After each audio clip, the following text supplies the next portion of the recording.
Imagine this scene. You're dragging yourself through the frozen muck of central Gaul. Complete darkness surrounds you. You're a courier attempting to sneak beyond the fortress walls to summon reinforcements. The field ahead appears completely smooth, an escape route to safety. You inhale deeply, steel your nerves, and commit to the dash.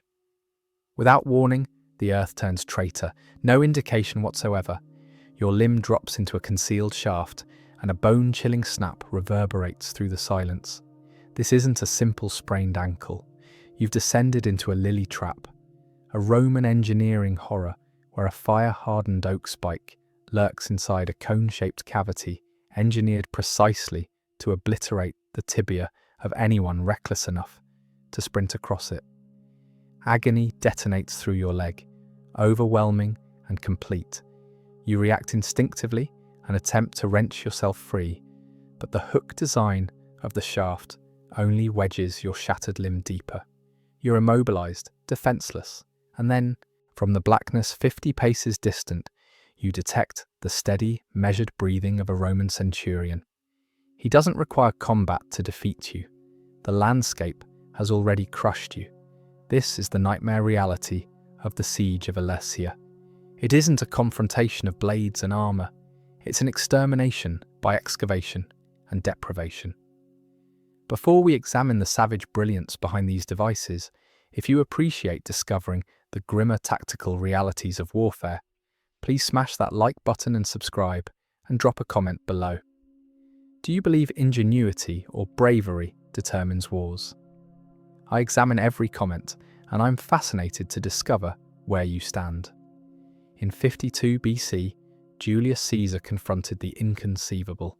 He was stranded deep in hostile terrain, drastically outnumbered, and his entire career balanced on a razor's edge. Opposing him stood Vercingetorix, the warlord of the Gauls, a commander who had finally unified the fractured tribes and now occupied the commanding heights of the colossal plateau of Alesia with 80,000 fighters. Vercingetorix possessed the elevated position. He controlled the provisions. He commanded superior numbers. He anticipated Caesar would launch a desperate, suicidal assault up the hillsides, a death march that would terminate Roman ambitions in Gaul permanently. But Caesar refused to attack. He surveyed the mountain stronghold and chose to revolutionize the principles of combat. He commanded his 50,000 legionaries to cease advancing and begin excavating. If he couldn't defeat Vercingetorix in direct combat, he would simply eliminate the battlefield itself. The Romans initiated a construction endeavor of psychotic proportions. They surrounded the entire mountain with an 11-mile ring of defensive works. But these weren't merely barriers. They were an elaborate killing zone of excavations, rerouted waterways, and those nightmarish concealed devices. Caesar wasn't merely constructing a fence. He was constructing an apparatus to pulverize the Gallic will into powder. Vercingetorix, observing from the ramparts, comprehended the snare too late. He witnessed the Roman stranglehold constricting and executed his only surviving strategy. Before the circle sealed completely, he dispatched his cavalry through a vulnerable point in the defences. Their objective wasn't to engage, but to escape, to ride to the distant corners of Gaul and mobilise a colossal relief force, a host of over 250,000 warriors to annihilate Caesar from the rear. Caesar observed them flee. He recognised the countdown had commenced. He understood a tsunami of enemies was approaching to obliterate him. Most commanders would withdraw. Caesar instead executed something deranged. He commanded his troops to construct a second barrier, this time oriented outward. The Romans were now effectively imprisoning themselves inside a ring of fortifications, preparing to be assaulted by 80,000 frantic warriors from within and 250,000 enraged fighters from without. The predator had deliberately transformed into the prey. To comprehend the scale of the catastrophe developing at Alesia, we must first comprehend the figure standing on the battlements. Vercingetorix was an aberration in the turbulent tribal environment of Gaul. Before his emergence, the Gallic tribes were their own greatest adversaries, perpetually feuding, plundering each other, and betraying their neighbours to Rome for a few silver coins. Vercingetorix altered the calculation. He was a chieftain of the Arverni tribe, and he wielded an uncommon fusion of political magnetism and merciless military order. He constructed a confederation through violence and steel, notoriously disciplining uncertain chieftains by severing their ears or removing their eyes. He insisted on absolute solidarity because he recognized precisely what was advancing toward them. By 52 BC, the Gallic campaigns had persisted for 6 savage years. The Roman apparatus appeared invincible. But just months before Alesia, something unprecedented occurred. The apparatus fractured. The location was Gergovia, another hilltop stronghold, much like Alesia. There Caesar had endeavoured to crush the insurrection with his characteristic tactic, aggression. He attempted to storm the heights. He presumed the barbarians would crumble under the discipline of the legions. He was mistaken. Vercingetorix exploited the elevated terrain effectively, containing the Romans and launching counter-offensives that hurled the legions into disarray. For the first time, the invincible Julius Caesar tasted defeat. He sacrificed nearly 700 troops, including 46 centurions, the foundation of his military. The Romans were compelled to retreat in humiliation. This triumph transmitted a shockwave across the ancient world. It demonstrated that Caesar was mortal. It demonstrated that Rome could hemorrhage. And most perilously, it persuaded Vercingetorix that he had discovered the formula to vanquish the empire. Refuse open confrontation, withdraw to a fortified elevation, sever Roman supply chains, and allow the legions to shatter themselves against the defences. This success at Gergovia became the architect of Vercingetorix's catastrophe at Alesia. When the Roman legions resumed pursuing him later that summer, the Gallic warlord didn't flee into the dense wilderness or disperse his forces to execute guerrilla operations. He examined the map and identified Alesia. It was Gergovia replicated, but superior. The plateau was more expansive, the defences were taller, and the water reserves were plentiful. He believed he was establishing the identical trap that had functioned previously. He would entice Caesar in, allow the Romans to exhaust themselves in futile assaults, and then crush them. Vercingetorix marched his 80,000 warriors onto the Mandubi plateau with confidence. Radiating from him, he relocated the indigenous population. He stockpiled the granaries. He prepared for a magnificent defensive engagement. He gazed down at the valley and anticipated Caesar to replicate the identical error he committed at Gergovia. But he failed to account for his adversary's adaptability. Caesar was a man who absorbed lessons from his wounds. The disgrace at Gergovia had incinerated any arrogance the Roman general might have possessed regarding siege assaults. Caesar examined Alesia and instantly recognized that storming the defences would be a massacre for his forces. He likely perceived the phantoms of his deceased centurions from Gergovia cautioning him against a frontal assault.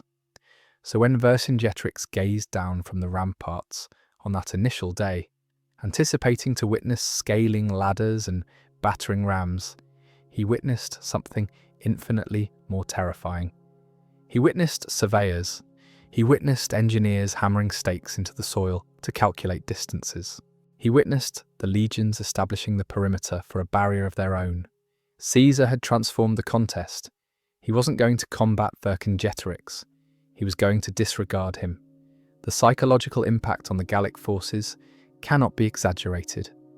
These were fighters raised on a tradition of personal courage and individual combat. They craved to charge, to clash weapons, to bellow their war chants. Instead, they were compelled to observe the Romans excavate trenches. Day after day, the Roman perimeter constricted like a python. There were no magnificent charges to deflect. There were no adversaries to slaughter. there was only the sound of 50,000 shovels displacing earth, constructing a prison that would starve them to extinction. Vercingetorix comprehended his miscalculation too late. The strategy that conquered Gergovia was worthless here because Caesar refused to execute his role in the scenario. The king of the Gauls had sealed himself in a cage, surrendered the key to his enemy, and challenged him to combat. Caesar simply secured the door and departed to construct a wall. The trap at Gergovia had depended on Roman aggression. The trap at Alesia depended on Roman patience. And Caesar, with his career hanging in the balance, possessed infinite patience. The command ripples down the formation. 50,000 shields are stacked aside. 50,000 pila are planted in the ground. In their position, the legions withdraw their dolabra, the massive pickaxe mattock that represents Roman authority as much as the eagle standard. The strategy here is ruthless in its elegance. If you cannot eliminate the adversary with steel, you bury him with soil. The labour commences with a velocity that defies comprehension. These troops are not merely soldiers, they are the most exceptional construction teams in the ancient world. Within hours, the verdant valley floor is carved open. The initial incision is a colossal trench, 20 feet in width, excavated specifically at the mountain's base. Caesar commands the walls of this excavation to be perpendicular, not sloped. He desires a tank barrier, a sheer descent designed to shatter the legs of any horse that attempts to leap it. This is the stopping barrier, a physical obstruction to prevent Vercingetorix's cavalry from assaulting the Roman labourers behind it. Inside Alesia, the atmosphere transitions from ridicule to terror. Vercingetorix observes the brown scar of the earthworks extending by the hour. He recognizes he cannot permit the Romans to complete this noose. He commands his cavalry, the elite nobility of the Gallic tribes, to mount up. They thunder down the slopes, intending to butcher the legionaries, while they are waist-deep in the muck. This is the first genuine test of the siege. A turbulent, swirling melee detonates in the space between the mountain and the excavations. Roman labourers abandon their shovels, seize their shields, and form compact defensive clusters. But Caesar has anticipated this. He releases his own secret weapon, Germanic cavalry. These are mercenaries hired from across the Rhine, savage horsemen who ride alongside the legions. They crash into the Gallic charge with brutality. The skirmish is gory and frantic, fought in the shadow of the ascending barriers. The Gauls are repelled, abandoning their casualties in the very excavations the Romans are digging. But the raid exposes a terrifying truth to Vercingetorix. The Roman perimeter is solidifying. Once the primary wall is completed, his cavalry, his swiftest units, will be worthless. They will be imprisoned inside, consuming rations that his infantry requires. He executes a critical decision. Under the concealment of a moonless night, before the Roman ring is completely sealed, Vercingetorix commands his entire cavalry force to break through. It is a gamble of supreme stakes. Thousands of horsemen silently navigate their way through a gap in the incomplete Roman defences. They slip past the sleeping sentries and gallop into the darkness. Their instructions are straightforward. Ride to every tribe in Gaul. Inform them their warlord is imprisoned. Inform them to bring every able-bodied warrior who can wield a spear. Return and annihilate Caesar. Caesar awakens to the intelligence. At dawn, the birds have escaped. He examines the tracks leading away from Alesia and instantly comprehends the implications. The clock has ignited. The Roman legion is no longer merely besieging a fortress. They are now the target of a massive rescue operation. The hunters are about to become the hunted. Most commanders would panic. They would perceive the vulnerability of their position, exposed in open territory, awaiting 250,000 furious Gauls to arrive. Caesar does not panic. He summons his engineers. He gestures to the empty fields behind his forces, away from Alesia. "We have imprisoned them in," he might have declared. "Now we must imprison them out." The plan is expanded. The legions will not cease excavating. They will construct a second line of fortifications oriented outward, creating a massive fortified ring. The army will reside, sleep, and combat in the narrow corridor between these two barriers. It is a tactical madness, a feat of engineering hubris that has no precedent in history. The soldiers groan, their hands blistered, their spines aching, but they excavate. They recognize that when the relief force arrives, these barriers will be the only thing standing between them and obliteration. The cage is snapped shut, but now Caesar must reinforce the bars before the tempest strikes. Let's traverse the killing zone. If you were a Gallic warrior attempting to assault the Roman defences, you wouldn't simply rush into a wall. You would have to navigate a meticulously designed obstacle course of death. This is the Compilation, the inner ring facing Vercingetorix, and it remains one of the most savage examples of military engineering ever conceived. First, you confront the trenches, not merely one, but two parallel excavations, each 15 feet in width and equally deep. The inner one is filled with water diverted from the local rivers, creating a stagnant, muddy barrier. If you manage to swim across that, you confront the rampart itself, a 12-foot high wall of compressed earth topped with a palisade and battlements. But the wall isn't merely wood and soil. It is bristling with valley, sharp wooden stakes projecting horizontally to prevent anyone from scaling over. Every 80 feet, a 3-story wooden tower looms over you, manned by archers and scorpion artillery teams. But the genuine genius and cruelty of Caesar's design lies in what sits in front of the trenches. Caesar recognized he was outnumbered. He couldn't man every inch of the wall at all times, so he constructed automated defences. He transformed the landscape into a minefield that didn't require explosives. Closest to the wall, we discover the Cipi.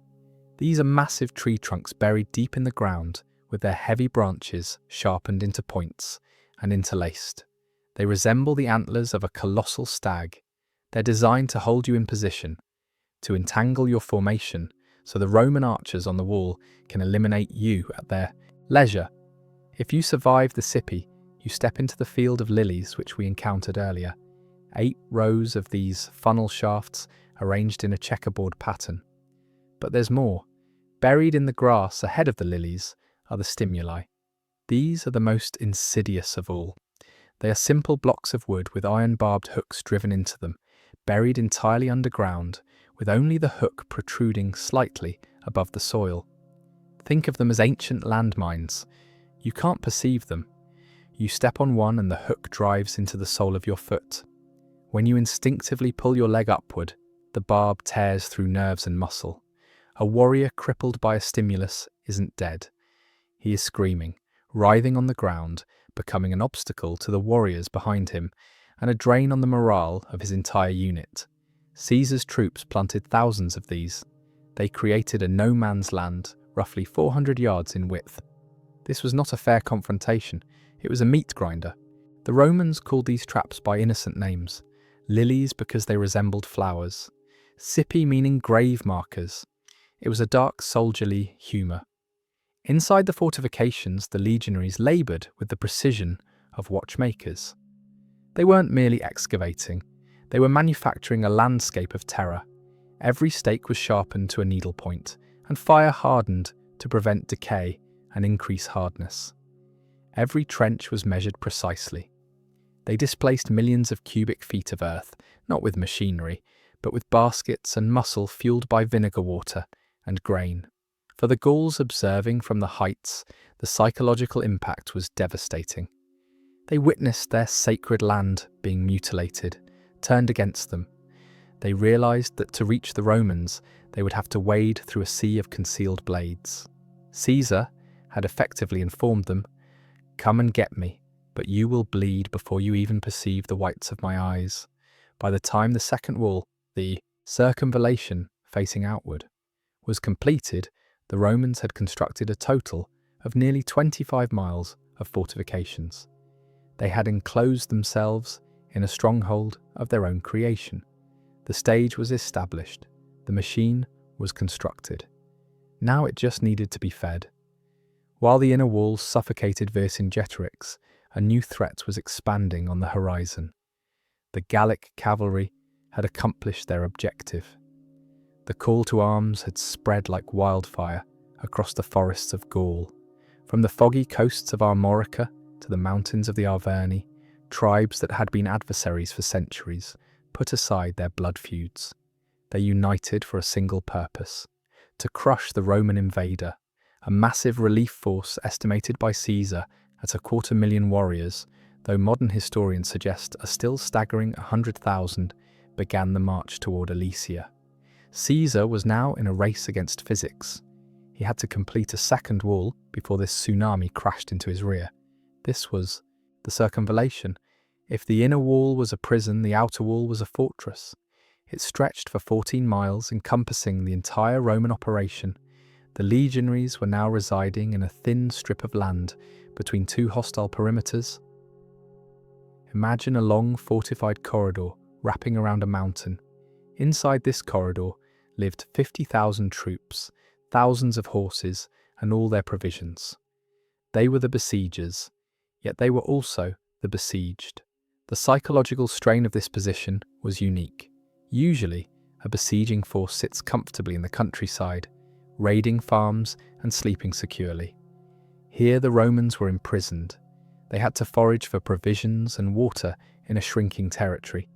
Every foraging party dispatched was a gamble. If they wandered too far, they would be picked off by Gallic scouts. If they stayed too close, they would starve. Caesar commanded the identical deadly jewellery to be installed on the outer wall: the trenches, the cipi, the stimuli. He effectively created a two-front conflict where the fronts were back-to-back. A Roman soldier standing on the ramparts could glance over his left shoulder and observe Vercingetorix's starving troops, and glance over his right shoulder to perceive the dust cloud of the approaching relief force. Vercingetorix, from his elevated perch, could observe the second wall ascending. It must have been a bittersweet sight. On one hand, it confirmed that assistance was coming. Why else would Caesar construct it? On the other hand, it meant that the relief force wouldn't merely be marching into a confrontation. They would be marching into a meat grinder. The king of the Gauls had hoped for a hammer and anvil strike, smashing the Romans against his mountain. Instead, Caesar had constructed a shield that faced both directions. Within the Roman camp, discipline became the only religion. Mark Antony and Gaius Trebonius, Caesar's lieutenants, rode the length of the defences inspecting fortifications. They recognised that once the assault commenced, there would be no reinforcements. There was no Rome to summon for assistance. If the outer wall breached, they would be slaughtered. If the inner wall breached, they would be slaughtered.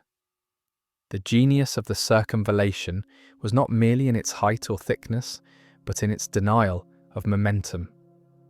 The incoming Gallic relief force would be exhausted from the march.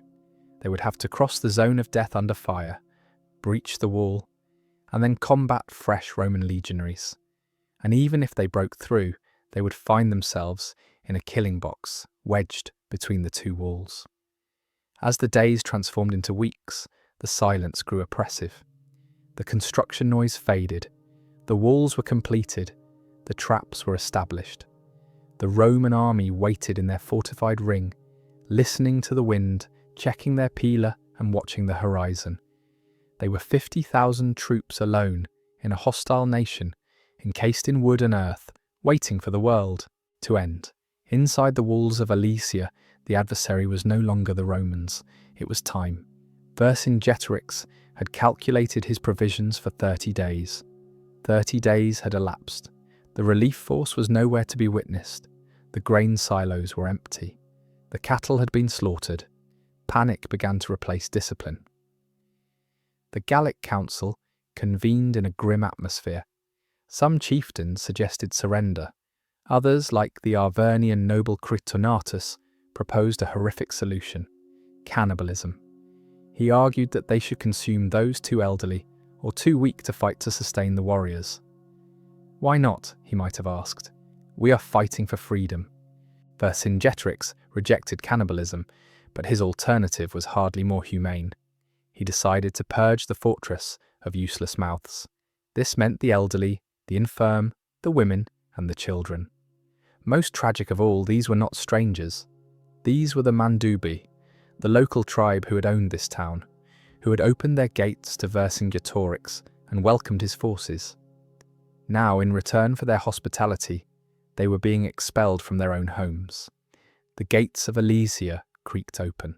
Thousands of Mandubi civilians shuffled out, carrying their meagre possessions, moving down the slope toward the Roman defences. They wept, but there was a flicker of hope. They believed that Caesar, a representative of civilized Rome, would take pity on them. They expected to be taken as slaves, a terrible fate, but better than starvation. At the very least, they thought he would permit them to pass through the defences to the countryside.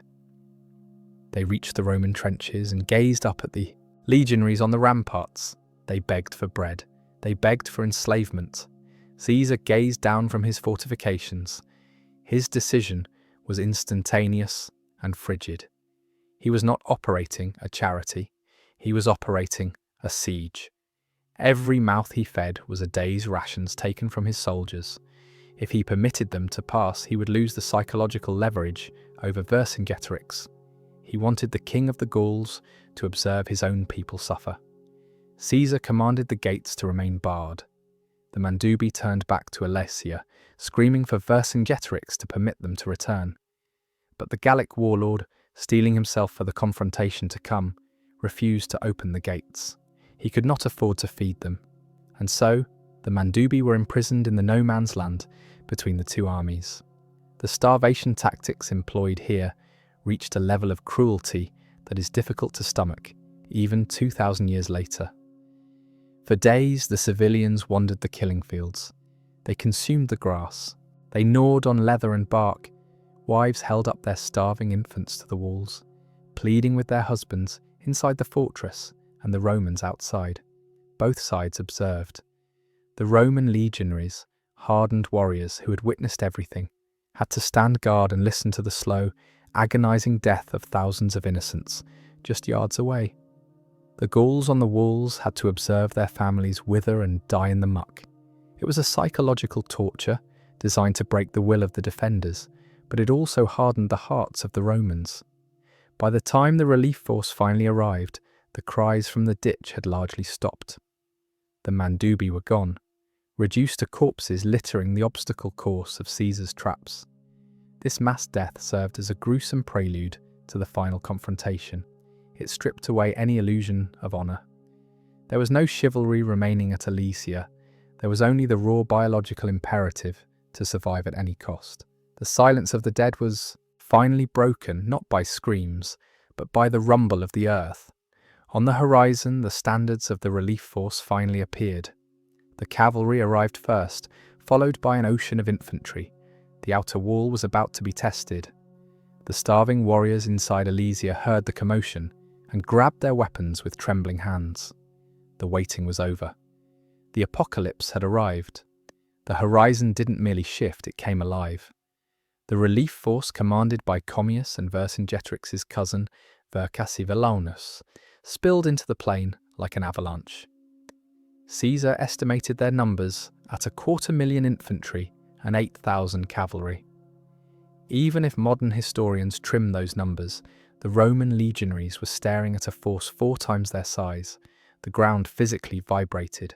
The shouting of the warriors, the beating of shields, and the blaring of the carnix, the terrifying Celtic war trumpets, created a wall of sound that drowned out orders.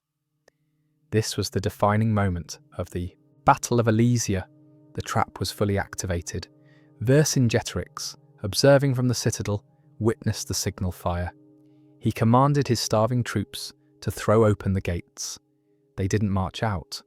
They poured out, carrying ladders, hurdles to cover the trenches, and a desperate famine-fueled rage. For the Roman soldier, the nightmare had become reality.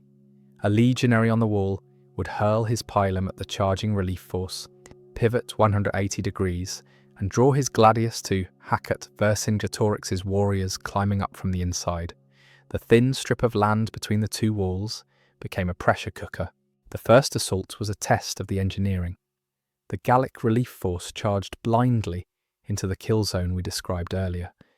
The results were horrific. Horses impaled themselves on the concealed stakes. Waves of warriors fell into the lilies, their legs snapping like dry twigs, only to be trampled by the waves of warriors behind them. The Roman scorpions, giant sniper crossbows, punched holes through the dense Gallic ranks. But the Gauls had numbers. They threw bundles of brushwood into the trenches to create bridges.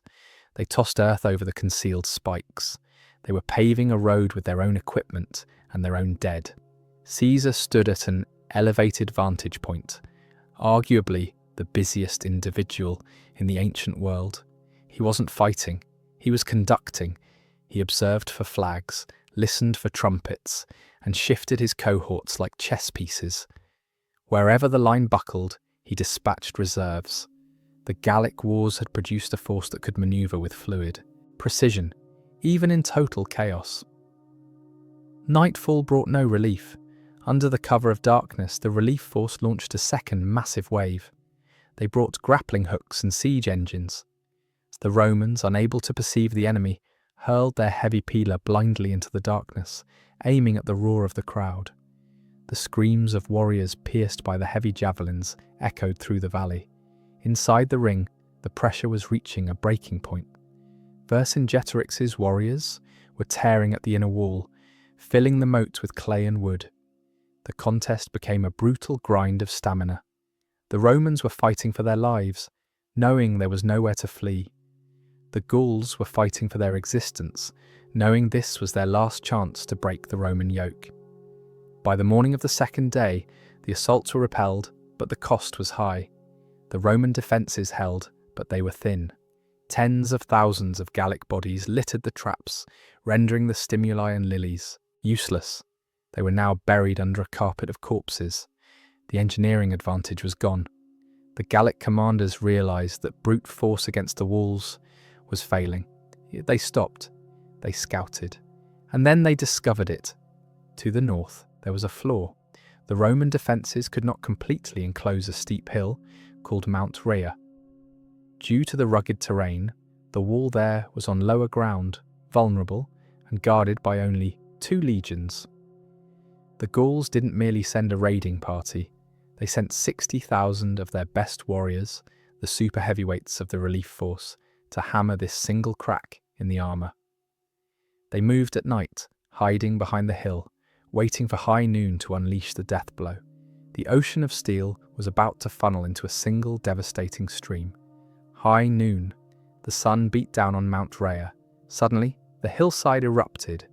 60,000 Gallic warriors, led by Vercassivelaunus, charged down the slope, smashing into the 2 Roman legions, defending the weak point. At the exact same moment, Vercingetorix witnessed the movement and commanded a massive assault from the inside against the same section of the wall. The Roman defenders were caught in a vice. The fortifications at Mount Rhea were incomplete, sitting on unfavourable ground. The Gauls tore down the ramparts, filled the trenches, and began to overwhelm the legionaries through sheer weight of numbers. Labienus, Caesar's most trusted lieutenant holding the line, dispatched a desperate runner to his commander. "The line is breaking. We cannot hold." This was the crisis point. If Mount Rhea fell, the Roman army would be split in 2 and slaughtered. Caesar dispatched wave after wave of reinforcements, first under Brutus, then under Gaius Fabius. They were swallowed up by the chaos. The Roman morale began to crack. Soldiers glanced over their shoulders, witnessing their ocean of enemies, and started to waver. It was then that Julius Caesar played his final card. He didn't dispatch another general. He went himself. He grabbed the last few cohorts of reserves, troops exhausted, wounded, and terrified. He summoned his personal bodyguard and his squadron of Germanic cavalry. And then he executed something purely theatrical, yet psychologically brilliant. He donned his paludamentum, the scarlet general's cloak that marked him as the commander-in-chief. In the dust and grey confusion of battle, that spot of bright red was a beacon. Caesar rode directly into the melee. The effect was electric. The Roman legionaries, exhausted and on the brink of collapse, witnessed their general fighting alongside them. They witnessed the man who paid their wages, who knew their names, risking his life in the mud. The shame of retreating while Caesar advanced was too great. The lines stiffened. The pila were thrown aside. Swords were drawn for close-quarters butchery. But courage alone couldn't stop 60,000 warriors. The Gauls were winning. They pushed the Romans back step by bloody step. What neither the Gauls nor the Romans perceived was the ghost in the machine. While Caesar distracted the enemy front with his suicidal charge, his Germanic cavalry had silently circled wide around the back of the hill. Just as the Gallic victory seemed inevitable, a thunderous roar erupted from behind them. The Germanic horsemen smashed into the rear of the Gallic relief force. Panic is a contagion. In ancient warfare, an army is a beast that faces forward. When it is attacked from behind, the beast dies. The Gauls at the rear screamed and broke rank. The panic rippled forward like a wave. The warriors attacking Caesar suddenly felt the pressure from behind. The momentum shifted in a heartbeat. The Romans, energized by Caesar's presence and the sight of the enemy wavering, surged forward. The double trap had inverted. The besiegers were now the ones surrounded. The slaughter that followed was mechanical and absolute. The relief force didn't merely retreat, they dissolved. Cut down by the cavalry, trampled by their own comrades, they fled into the forests. Inside Alesia, Vercingetorix observed the disaster unfold. He witnessed the scarlet cloak. He witnessed his cousin's massive force, his last hope, shatter like glass against the Roman shield wall. He witnessed the Germanic cavalry hunting down the survivors. The noise of battle slowly faded, replaced by the groans of the dying and the cheers of the legions. The sun set on a field choked with bodies. Caesar stood on the ramparts of Mount Rhea, his red cloak stained with dust, gazing at the retreating backs of the Gauls. He had gambled everything, his life, his army, his legacy, on a single charge, and he had won. The relief force was gone. Vercingetorix was alone. The sun rose on a changed world. The plain outside Alesia, once teeming with 250,000 warriors, was empty. The relief force had vanished into the forests, their spirit broken, leaving only corpses and carrion birds behind. Inside the fortress, the silence was absolute. There was no food, there was no hope. The gamble had failed. Vercingetorix convened his council one final time. According to Caesar's own commentaries, the Gallic warlord spoke with a tragic nobility. He told his chieftains that he had not fought for his own private gain, but for the liberty of Gaul. He acknowledged that they must now yield to fortune. He offered them a choice: kill him to appease the Romans, or hand him over alive. They chose the latter. They dispatched envoys to Caesar to request terms. Caesar's response was brief and brutal. Hand over your weapons, bring out your leaders. He established his tribunal seat in the fortifications, likely between the two walls that had strangled the rebellion. He sat there, not standing to greet an equal, but seated as a judge awaiting a criminal. What followed is a scene that has been painted, sculpted, and dramatized for 2,000 years. The gates of Alesia opened. Vercingetorix rode out alone. He did not come as a beggar. He came as a king. He wore his finest armor, silver and bronze, gleaming in the sun. His horse was groomed to perfection. He rode down the slope through the Roman lines and approached the tribunal. Historians like Plutarch describe a strange ritualistic moment. Vercingetorix didn't dismount immediately. He rode his horse in a circle around Caesar's chair. It was a final display of horsemanship, a silent reminder of the Gallic culture that was about to be extinguished. Then he dismounted. He unbuckled his sword. He stripped off his ornate armor, Piece by piece, the surrender transformed from a political negotiation into a physical stripping of power. He threw his weapons and armour onto the ground at Caesar's feet, and then he sat down in the dirt, silent and motionless. This was the moment of ultimate humiliation. In many ancient cultures, a defeated general might expect death or perhaps a respectful embrace from a worthy adversary. Caesar offered neither. He did not speak to Vercingetorix. He did not offer him a hand. He simply signalled to his guards. The king of the Gauls was seized, chained like a common thief, and dragged away. For Caesar, this was the final seal on his conquest. He paraded his enemy to show the people that the threat was gone, that the barbarian was tamed. But once the parade reached the end of its route near the temple of Jupiter Optimus Maximus, the pageantry ended. The procession turned right up to the Capitol. Vercingetorix was left back to the Tullianum. There were no speeches, there was no trial. In the dim light of the dungeon, a state executioner looped a garrote around the king's neck. With a quick, brutal twist, the resistance of Gaul was strangled. His body was likely thrown down the stairs to be abused by the public or tossed into the Tiber River. It was an unceremonious end for a man who had nearly brought Rome to its knees. But while Vercingetorix died, his legacy underwent a strange transformation. Caesar had intended to erase him, but by writing about him extensively, in his commentaries to glorify his own victory, Caesar accidentally immortalized his enemy. He made Vercingetorix a worthy opponent to boost his own prestige, and in doing so, he preserved the name of the Gallic king for eternity. The siege of Alesia reshaped the world map. Gaul became a loyal province. The Gallic aristocracy learned Latin, wore togas, and built bathhouses.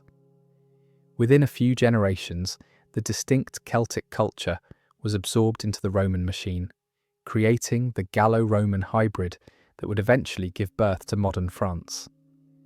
Today, if you visit the site of Alesia, you will see a massive statue of Vercingetorix erected by Napoleon III in the 19th century. He stands tall, leaning on his shield, looking out over the valley where he lost everything. He's no longer a barbarian rebel. He is the first national hero of France. As for Caesar, Alesia was his masterpiece. It proved that Roman military engineering and ruthless pragmatism could overcome any odds. It gave him the wealth, the loyalty of his legions, and the political clout to overthrow the Republic. But there is a grim irony here. Just 2 years after he strangled Vercingetorix, Caesar himself would be butchered by his own friends on the Senate floor. The conqueror and the conquered met similar, violent ends, consumed by the relentless grinder of history. So as we look back at the concentric walls of Alesia, at the hidden traps and the starving civilians, we are left with a difficult question. We often marvel at the genius of Rome, at the roads and the aqueducts, but Alesia reminds us that civilization is often built on a foundation of bones. Before you go, I have one question for you to answer in the comments. In this story, was Vercingetorix a hero who doomed his people by fighting a war he couldn't win? Or was he a martyr who proved that freedom is worth any price? I'll be down there debating with you. If you found value in this deep dive, please subscribe and ring the bell. We have many more lost stories to uncover.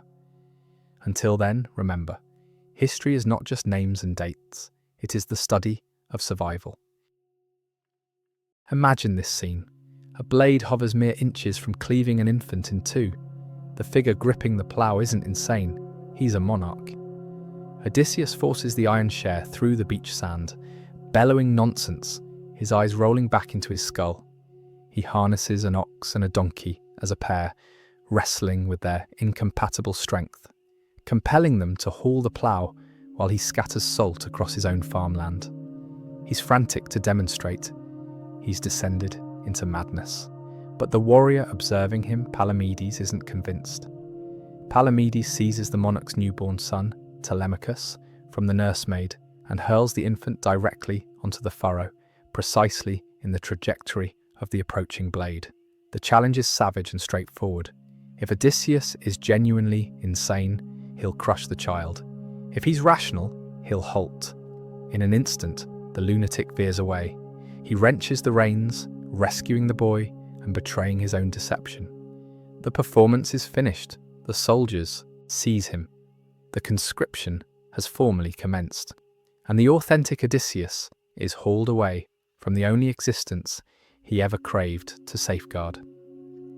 Before we plunge into these buried tales of endurance and torment, if you appreciate uncovering the concealed truths of history, consider smashing that like button and subscribing for additional content like this.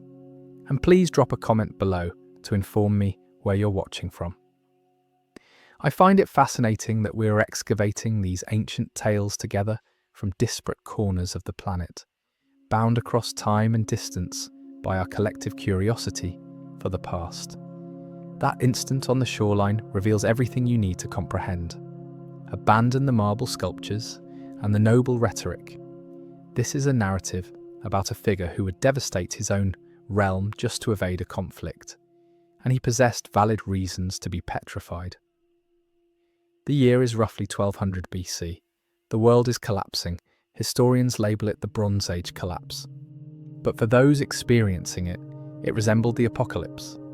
The colossal superpowers, Egypt, the Hittites, Mycenae, were disintegrating. Cities were burning from Greece to Gaza. Enigmatic raiders, identified as the Sea Peoples, were ravaging the coastlines, abandoning nothing but cinders in their path. Trade routes were severed. Starvation was epidemic. In this turbulent landscape, Odysseus wasn't a refined sovereign perched on a velvet throne. Archaeology on the island of Ithaca exposes a different reality. He was a chieftain, a warlord inhabiting a fortified stone outpost, commanding a fleet of swift, red-painted galleys. His authority didn't emanate from divine birthright. It originated from his capacity to plunder his neighbours and maintain his territory. This distinction is vital. When we designate him a hero, we impose modern ethics onto a Bronze Age survivor. The ancient texts call him Polytropos, which translates to the man of many turns. That isn't praise about his intelligence. It signifies he's slippery, dangerous, prepared to execute whatever is required to keep breathing. The Trojan War wasn't a magnificent crusade for Helen's honour. It was a colossal, predatory raid, a coalition of desperate Mycenaean warlords uniting to sack a wealthy adversary before their own societies crumbled at home. Odysseus recognised that abandoning his island undefended in such a violent era was a death sentence for his dynasty. He understood the wolves would arrive for his wife and son the instant his sails vanished over the horizon. Palamedes may have won the contest on the beach, compelling Odysseus onto the vessel, but he committed a catastrophic error. He created an adversary who operates by no regulations. Odysseus stepped onto that ship not as a soldier pursuing glory, but as a cornered predator. And as the fleet departed for Troy, he commenced sharpening the very specific set of capabilities that would ultimately incinerate that city to ashes.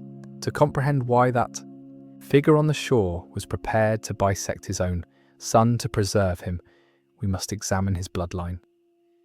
Odysseus wasn't born into a lineage of shining champions or altruistic saints. He was bred from criminals. If we reconstruct the early chronology of Odysseus's existence, we discover a family tree that resembles a police lineup more than a royal registry. His maternal grandfather was a man called Autolycus. In the ancient texts, Autolycus isn't celebrated for his integrity. He's feared as the monarch of thieves. He was a shapeshifter, a deceiver, and a manipulator who could steal a herd of cattle directly from under your observation and repaint them so you wouldn't identify them by morning. When the infant Odysseus was born, this grandfather was requested to name the child. Usually names were optimistic, like Strong Arm or Godlover. Autolycus gazed at the infant and delivered a chilling response. He declared that since he had been a source of agony to so many, let the child be named Odysseus. The name derives from the Greek verb odysseustai. It doesn't signify brave. It roughly translates to the hated one, or more precisely, he who gives and receives pain. From birth, he was branded. He was not destined to be loved. He was destined to suffer and to inflict suffering. This upbringing forged a vastly different kind of leader. While other heroes like Achilles or Ajax were being trained in the art of BI, meaning raw physical force, Odysseus was mastering metis. This is a crucial Greek concept. Metis is cunning. It's the intelligence of the ambusher, the trap maker, the octopus that changes colour to hide from the shark. He learned early that the world doesn't care about fairness. There's a legendary story from his youth that serves as the first genuine scar on his psyche. While visiting his grandfather, the teenage Odysseus went on a boar hunt on Mount Parnassus. A wild boar isn't a pig. It's 300 pounds of muscle and razor-sharp tusks. During the hunt, the beast charged. It gored Odysseus deep in the thigh, ripping through muscle and sinew. He killed the animal, but the wound nearly ended him. That scar on his leg never fully healed. It became his defining physical characteristic, a permanent reminder etched into his flesh that nature is violent, unpredictable, and faster than you. You cannot box with a wild boar. You cannot reason with it. You have to outsmart it, or you have to kill it before it sees you. So when we fast forward back to the Trojan War, we can perceive why Odysseus was such an anomaly among the Greeks. He was surrounded by warriors who treated warfare like a sport.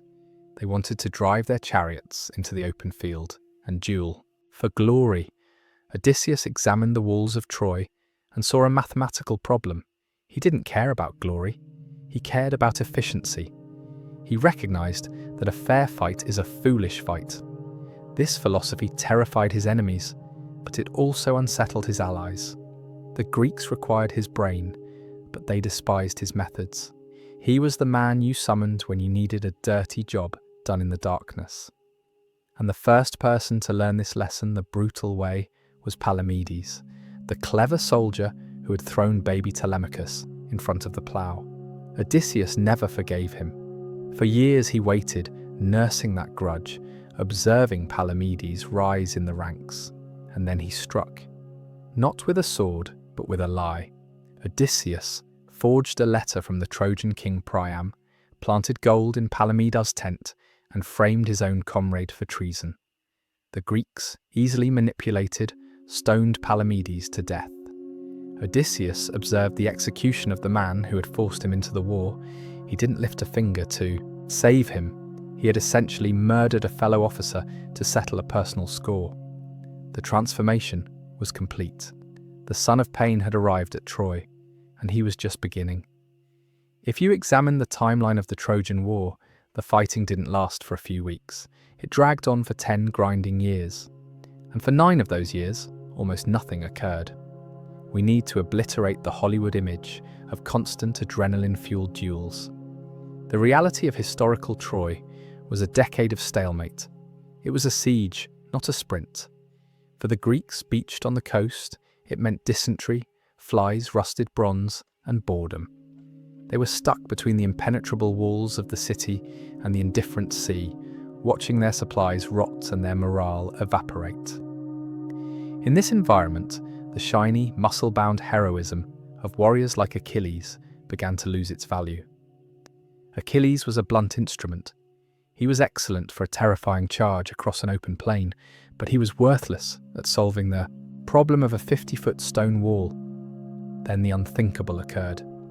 Achilles died. The seemingly invincible avatar of violence was brought down by an arrow to the heel. His death marked a massive psychological shift for the Greek army. The era of force was finished. If they were going to take this city, they couldn't just punch their way in. They required a new kind of weapon. This transition triggered a vicious internal conflict known as the contest for the arms. The question was simple. Who deserves the magical armour of Achilles? The two candidates represented the two souls of Greece. On one side, you had Ajax the Greater. He was a human siege tower, the strongest man remaining alive, the cousin of Achilles. He represented the old way: honor, muscle, and standing your ground. On the other side stood Odysseus, the short-scarred tactician from a rocky backwater. In a traditional warrior culture, Ajax should have won by a landslide. He had carried Achilles' body off the battlefield, while Odysseus held back the Trojans. But the Greeks didn't hold a wrestling match to decide the winner. They held a debate. This was the moment Odysseus proved that the tongue is sharper than the spear. He didn't talk about lifting heavy stones. He talked about strategy. He argued that while Ajax saved the body, he, Odysseus, was the one who secured the future of the war. He spun words into a web, painting Ajax as a mindless brute, and himself as the necessary architect of victory. The judges, fellow soldiers and generals were swayed. They voted for the liar over the fighter. The aftermath was tragic and disgusting. Ajax, humiliated by the loss of honor, suffered a mental breakdown. In a fit of madness, some say sent by Athena, but perhaps just the breaking point of a decade of trauma, he slaughtered a herd of livestock, thinking they were the Greek generals who had betrayed him. When he woke up and saw what he had done, bathed in the blood of sheep, not kings, he fell on his own sword. Odysseus had effectively killed the greatest remaining warrior of his own army without ever drawing a weapon. With Ajax dead and Achilles buried, Odysseus became the de facto leader of the Greek spirit. The war was no longer about honor, it was about winning at any cost. The inhibitions were gone. He began to deploy tactics that would be considered war crimes by modern standards. He captured a Trojan seer named Helenus and tortured him for information. He authorized night raids to slit the throats of sleeping allies of Troy. He was stripping away the rules of engagement, layer by layer. The stalemate had to break. And since the walls of Troy wouldn't crack under force, Odysseus decided it was time to open them from the inside. He began sketching plans for a device, not a weapon of mass destruction, but a weapon of mass deception. A wooden statue that would exploit the Trojans' religious piety against them. The stage was set for the most famous special operations mission in history. The Trojan horse is perhaps the most famous military maneuver in history, but in the popular imagination, it's often treated like a harmless magic trick, a jack-in-the-box that popped open and won the war. The reality, as described in the darker corners of the epic cycle, was a masterpiece of psychological warfare and religious manipulation. Odysseus didn't just build a statue, he built a trap designed to exploit the Trojans' deepest fears. By inscribing it as an offering to Athena, he turned the Trojans' piety into their poison. If they destroyed it, they risked angering the goddess. If they brought it inside, they had to dismantle their own gates, the physical manifestation of their defense. The Trojans, exhausted by 10 years of siege and desperate for a sign of victory, took the bait. They dragged the belly of the beast into the heart of their city. They celebrated the end of the war with wine and dancing, unaware that they were parting on their own graves. When night fell, the heroism ended and the butchery began. Odysseus and his select team of commandos didn't storm out to fight soldiers. They slipped out to open the gates for the rest of the Greek army that had silently returned under the cover of darkness. What followed was not a battle. It was a liquidation. The sack of Troy is the moment where the Greeks lost their souls. In the frenzy of victory, all discipline evaporated. The streets ran slippery with blood. Men were slaughtered in their beds. Women were dragged by their hair into slavery. But the true horror lay in the specific acts of sacrilege that would haunt the Greeks for the next decade. Neoptolemus, the teenage son of Achilles, found the elderly king Priam seeking sanctuary at the altar of Zeus. He didn't respect the holy ground. He butchered the old man right on the altar, spraying the statue of the god with royal blood. Ajax the Lesser found the princess Cassandra clinging to the statue of Athena for protection. He didn't care. He dragged her away and raped her inside the temple, toppling the goddess's image in the process. And then there was Odysseus, While he may not have been the one raping priestesses, he was the architect of the night's cruelest necessity. The Greeks debated what to do with Astyanax, the infant son of the fallen Trojan hero Hector. If the boy lived, he would grow up to avenge his father and rebuild Troy. The logical, cold-blooded decision was made. The baby was torn from his mother's arms and thrown from the high walls of the city. His skull was crushed on the rocks below. Some sources say it was Neoptolemus who threw him. Others point to Odysseus. But it doesn't matter who physically dropped the child. It was Odysseus's logic that justified it. It was Odysseus's plan that enabled it. As dawn broke over the smoking ruins of historical Troy, the Greeks stood victorious. They had won. They had gold, slaves, and glory. But they had also committed the ultimate hubris. They had violated every sacred law of gods and men. They had turned temples into slaughterhouses and murdered children. They thought the war was over. They were wrong. The gods, specifically Athena and Poseidon, who had previously supported them, looked down at the smoking ruins and the desecrated altars with cold fury. The Greeks prepared to sail home, expecting parades and feasts. Instead, the gods prepared a storm. The winds that rose up weren't just weather.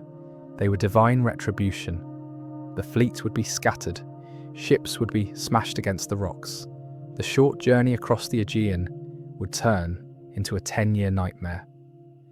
For Odysseus, the sin of victory was the beginning of his true punishment. He had used his mind to destroy a civilization. Now the universe was going to break his mind in return. The man who refused to play by the rules was about to be cast into a world where the rules of physics, geography, and time no longer applied. The journey home begins, but the map has changed. We are leaving the realm of history and entering a landscape of psychological horror.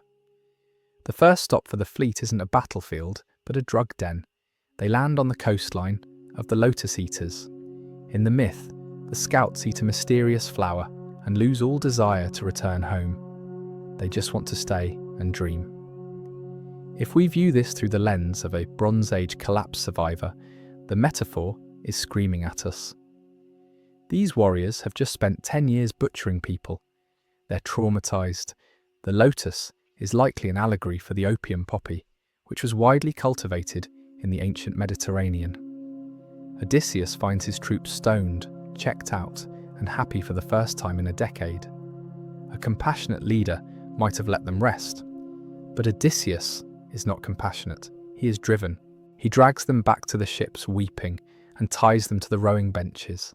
He forces them to sober up and face the misery of reality. He denies them the oblivion they crave. But the real test of his character waits on the next island, the land of the Cyclopes. Polyphemus is not just a monster in a rubber suit. He represents the antithesis of Greek civilization. He has no laws, no assemblies, no ships, and no agriculture. He is raw, unbridled nature. When Odysseus enters the Cyclops' cave, he is essentially walking into the maw of the primitive world he thinks he has conquered. We know the story. The giant traps them. He smashes the heads of 2 sailors against the rocks like puppies and eats them raw. It is a scene of primal terror. Force is useless here. You cannot fight a giant. This is where Odysseus' matey shines. He offers the monster wine, a product of sophisticated civilization and agriculture, to dull his senses. Then comes the masterstroke. When the drunk giant asks his name, Odysseus replies, "Autis nobody." It is a pun of genius.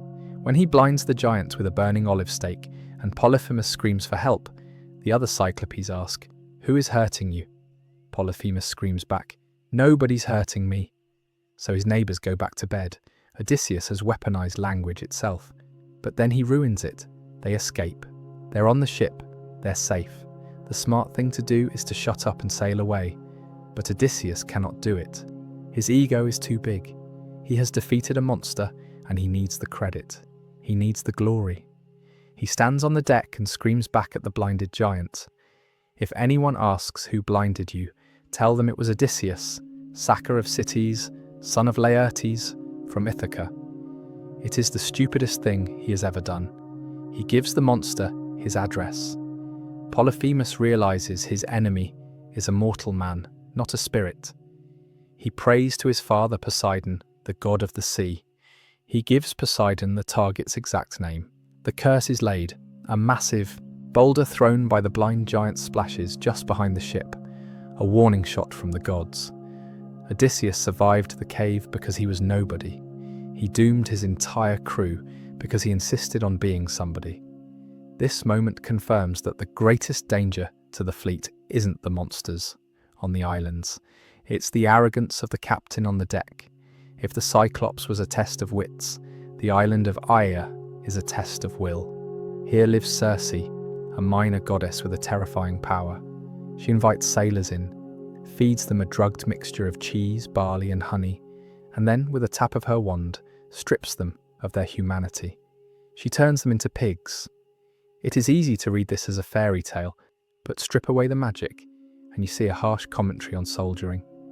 These warriors, starved and traumatized, are offered free food and comfort. They gorge themselves. They lower their guard. They behave like animals, so they become animals. They lose the discipline that makes them men. Odysseus alone resists, fortified by a mysterious herb called moly, perhaps a real antidote, perhaps a metaphor for mental fortitude. He confronts the witch.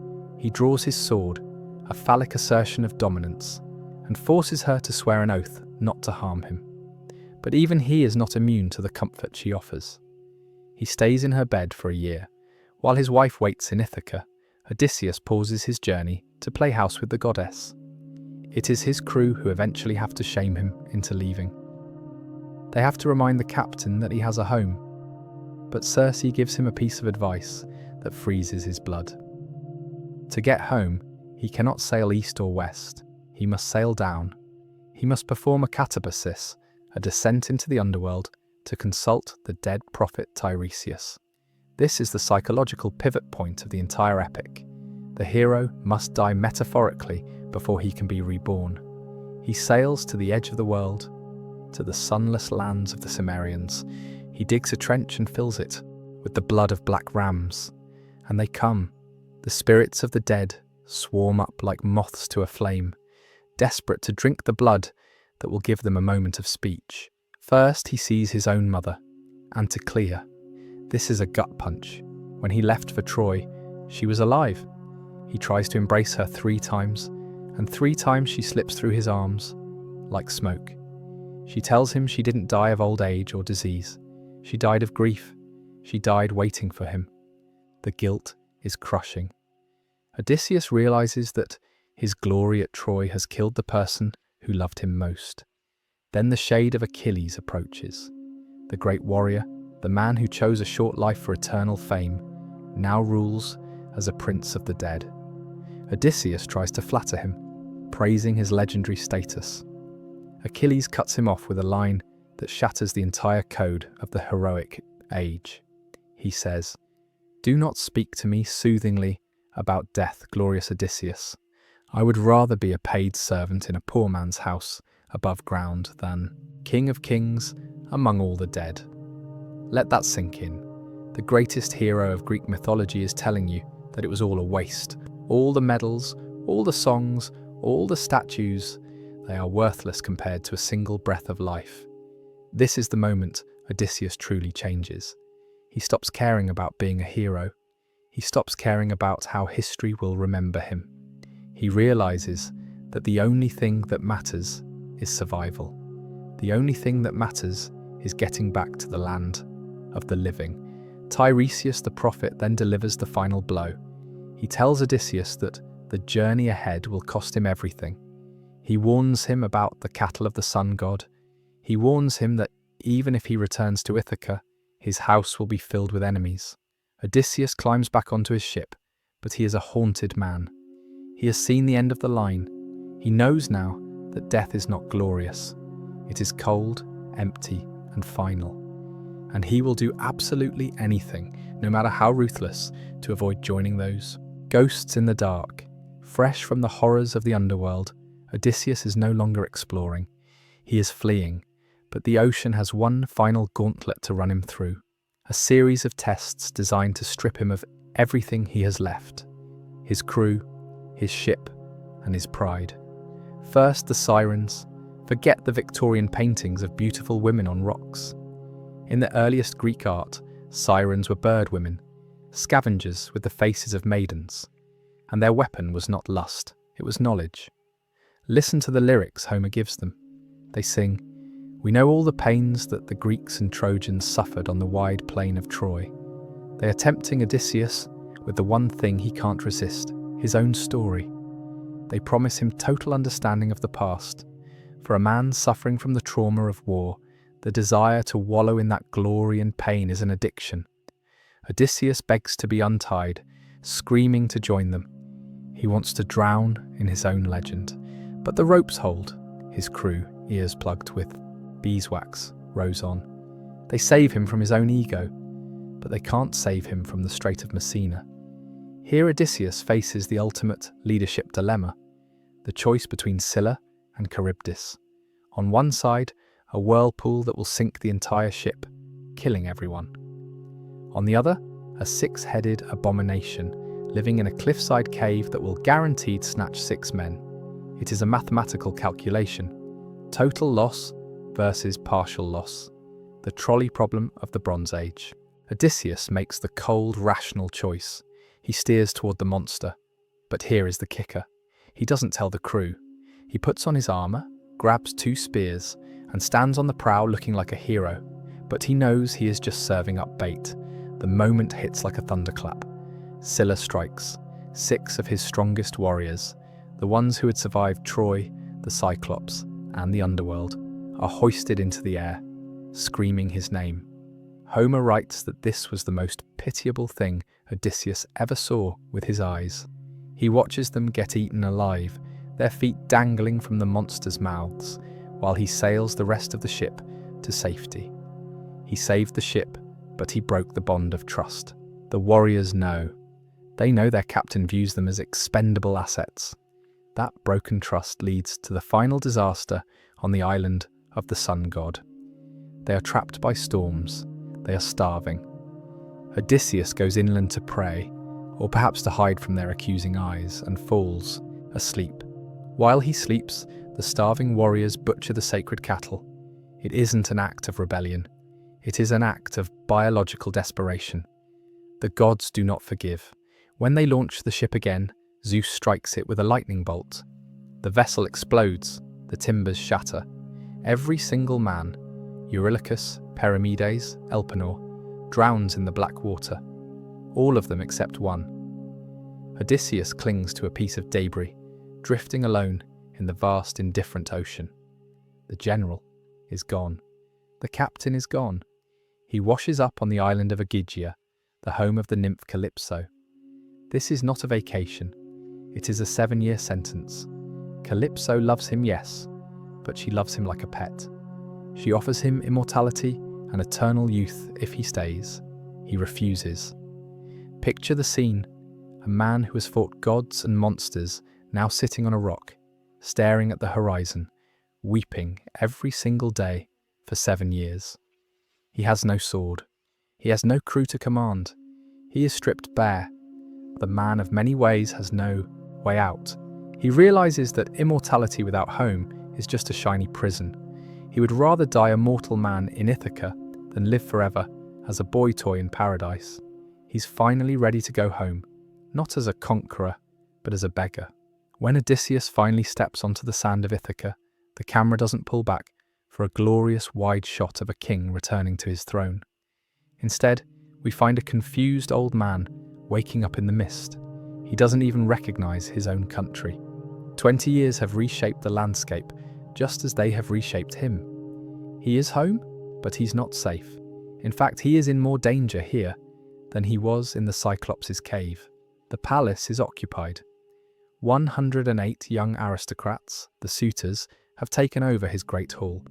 These aren't just rude house guests. From a historical perspective, this is a slow-motion coup. They're eating his livestock, drinking his wine and sleeping with his servants. They are dismantling his estate economically while waiting for his wife, Penelope, to pick a new husband. If Odysseus walks through the front door as the king, they will kill him before he reaches the hearth. It's 108 against 1, so the warlord does what he does best. He goes undercover. With the help of Athena, he transforms. The muscular hero with the sea salt tan vanishes. In his place stands a withered, filthy beggar in rags. This disguise is his master stroke. In the ancient world, beggars were invisible. They were part of the scenery. By becoming nobody again, he gains the ultimate clearance to spy on his enemies. He doesn't go to the palace first, he goes to the pigsty. He seeks out Eumaeus, his swineherd. This is a deliberate narrative choice. The aristocrats have betrayed him, but the slave has remained loyal. It is in this smell of manure and straw that the most crucial reunion takes place. Telemachus walks in. The infant who was saved from the plough is now a 20-year-old man. He's angry, cynical, and dangerously impatient. He has grown up in a house filled with men who want to murder him. The moment Odysseus reveals himself to his son is not filled with hugging and rainbow-coloured tears. It is shock. Telemachus thinks he's looking at a god or a demon. He cannot believe this ragged stranger is the legendary father he has heard stories about. When the reality sinks in, the dynamic shifts instantly. They don't just bond as father and son, they bond as co-conspirators. Odysseus asks for the numbers. How many enemies? Telemachus tells him over 100. Any sane man would flee. Odysseus just nods. He isn't planning a battle, he's planning an extermination. He heads to the palace, still in rags, and here the tragedy of the lost years hits him with the force of a physical blow. Lying on a pile of dung outside the gates is Argos, his hunting dog. Argos was a puppy when the fleet sailed. Now he is old, flea-ridden, and dying, but he knows. He smells the scent of his master through the grime and the years. The dog thumps his tail weakly. He tries to lift his head. Odysseus sees it. Tears well up in his eyes, but he chokes them back. He cannot react. If he shows emotion, he blows his cover. He has to walk past his dying best friend as if he were a stranger. As Odysseus enters the hall, Argos, having completed his watch, takes one last breath and dies. Inside the hall, the humiliation continues. The suitors mock the beggar. They throw a stool at him. They abuse him. Odysseus takes it all. He sits there eating scraps, watching their faces, memorizing their positions, and counting their weapons. He's suffering the ultimate indignity of a king treated like trash in his own home. But beneath the rags, the muscles are tensing. He's waiting for the signal. The return of the stranger is almost over. The slaughter in the hall is about to begin. The climax of the Odyssey is often framed as a battle. It isn't. A battle implies two sides fighting. What happens in the great hall of Ithaca is a liquidation. Penelope, possibly suspecting the beggar's identity or simply guided by Athena, announces a contest. She will marry whoever can string Odysseus's massive composite bow and shoot an arrow through the handle rings of 12 axes lined up in a row. This isn't a carnival game. A composite bow from the Bronze Age is a terrifying piece of military engineering made of wood, horn, and sinew. It requires not just strength but specific technique to bend. One by one, the suitors fail. They grunt, they sweat. They grease the bow with tallow, but they can't even string it. They are soft men of leisure, trying to handle a weapon of war. Then the beggar asks for a turn. The suitors laugh, but Telemachus orders the bow to be given to him. The room goes quiet. Odysseus handles the weapon like a musician handling a lyre. He inspects it for rot. Then with a casual, fluid motion, he strings it.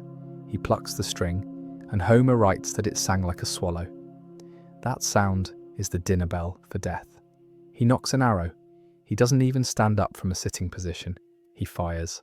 The arrow whistles through all 12 axes. The disguise is no longer needed. Odysseus rips off his rags. He stands in the doorway, blocking the only exit. He looks at Antinous, the ringleader of the suitors, who is leaning back to take a sip of wine. Odysseus aims for the throat. The arrow punches through Antinous' neck. He drops the cup. He kicks the table. Blood jets over the bread and roasted meat. The party's over. The other suitors jump up, looking for their weapons on the walls. They find nothing. Telemachus and Eumaeus have removed them all. They run to the doors, locked. They're trapped in a stone box with the greatest killer of their generation. Odysseus announces himself. He tells them there will be no ransom, no negotiations, just death. What follows is a frenzy of violence. It is intimate and gruesome. Odysseus, Telemachus, and two loyal servants move through the panic-stricken crowd like wolves in a sheep pen. The floor becomes slick with gore. Skulls are cracked. Men are pinned to the walls with spears. Even Laertes, a priest who begs for mercy, claiming he only poured the wine, is decapitated mid-sentence. Odysseus is not here to judge innocence. He is here to purge. But the most chilling moment comes after the silence returns. 12 of the household maids who had slept with the suitors and disrespected the queen are rounded up. Odysseus does not banish them. He orders them to clean up the mess. Imagine the horror, forcing these women to scrub the blood and drag the corpses of their lovers out of the hall.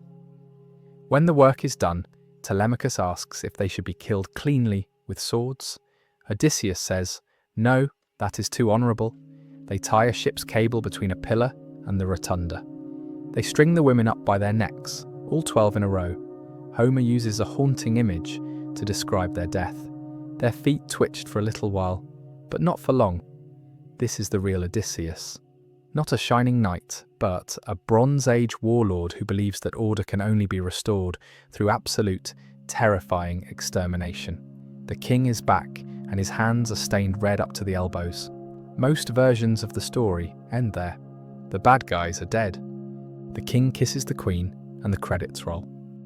But history and the darker corners of Greek mythology tell us that happily ever after is a lie. You don't just butcher 108 members of the local nobility and go back to normal. The families of the dead suitors rose up. They demanded blood. Ithaca was on the brink of a civil war that would have wiped out Odysseus's entire clan. It took the literal intervention of the goddess Athena, Deus ex machina, to force a truce. But even with peace restored, Odysseus couldn't sit still. The man who had spent 10 years fighting the sea found that he could no longer live on land. The prophecy of Tiresias still hung over his head. He had to take an oar and walk inland until he found a people who didn't know what salt was. He had to appease Poseidon one last time, so the old warlord left again. He left Penelope. He left Telemachus. He walked into the wilderness, a ghost haunted by his own survival. Eventually, he returned to Ithaca, an old man hoping to finally rest. But the past has a way of circling back. There is a lost epic called the Telegony. It describes the final days of our hero. It tells us that while Odysseus was with Circe, she bore him a son named Telegonus. This boy grew up without a father, hearing stories of the great king of Ithaca. Like Telemachus, he set out to find his dad. Telegonus arrived on the shores of Ithaca, but he didn't know where he was. Following the family tradition, he began to raid the coast for food. Odysseus, now old and grey, heard that a pirate was attacking his island. He didn't send an army. He grabbed his spear and went down to the beach himself. It was the instinct of the warlord. He had to protect his territory. On the sand, father and son met. They didn't recognize each other. They fought. Telegonus carried a unique spear, tipped not with bronze but with the poisonous spine of a stingray. In the skirmish, the boy thrust the spear into the old man's side. The venom of the sea entered Odysseus's blood. He fell. As he lay dying, on the beach, perhaps the very same beach where he had once ploughed salt to save his first son, the truth came out. The return of the stranger had happened again, but this time the stranger was his own flesh and blood. Odysseus died in the arms of the son he never knew, killed by a weapon from the sea, just as the prophecy foretold. The death of Odysseus wasn't a tragedy. It was a consequence.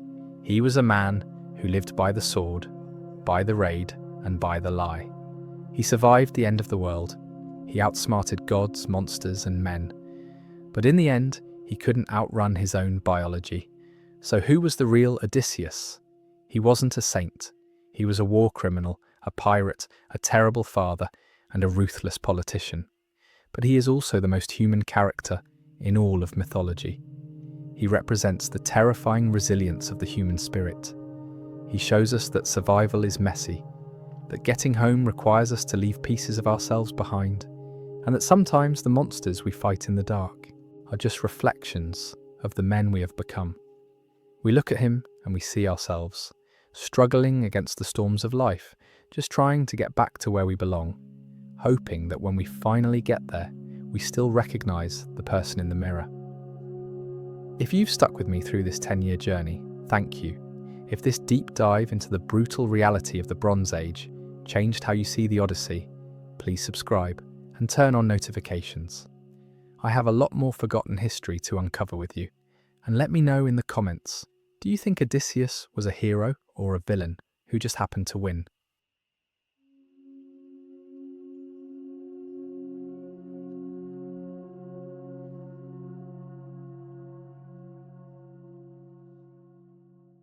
Imagine this. The year is 865 AD within a Danish longhouse. A messenger has completed his report. The quiet is complete, yet the brutality has already commenced. 4 brothers gather around a table. They are the offspring of Ragnar Lothbrok. Sigurd, snake in the eye, is gripping a small blade, casually trimming his fingernails. As the report of his father's execution registers, he doesn't cry out. He doesn't raise his gaze. He simply continues cutting. He slices beyond the nail, through the flesh, and carves directly down to the hard bone of his finger. He doesn't even sense it. Across the table, his brother, Bjorn Ironside, is gripping a chess piece carved from solid bone. His grasp intensifies. There is a sharp snap. The chess piece shatters in his fist. Fragments of bone pierce deep into his palm, and blood begins to fall rhythmically onto the wooden board. This wasn't sorrow. This was a proclamation of war. This was the precise moment the vengeance of the great heathen army commenced. Before exploring these forgotten accounts of survival and anguish, if you appreciate learning about the concealed truths of history, consider hitting that like button and subscribing for additional content like this. And please comment below to inform me where you're watching from. I find it remarkable that we're discovering these ancient accounts together from different corners of the world, linked across time and space by our collective curiosity about the past. To comprehend this savage reaction, you must understand the offence. The messengers verified that King Aelle of Northumbria hadn't simply killed Ragnar, he had tormented him. He had cast the legendary Viking into a pit of serpents to perish a slow, degrading death. Stripped of his armour and his honour, Aelle desired to demonstrate that Ragnar was merely a man. Yet with his final breath, Ragnar mocked his executioner. As the poison consumed him, he gasped out one final prophecy, how the little piglets would squeal if they understood how the old boar suffered.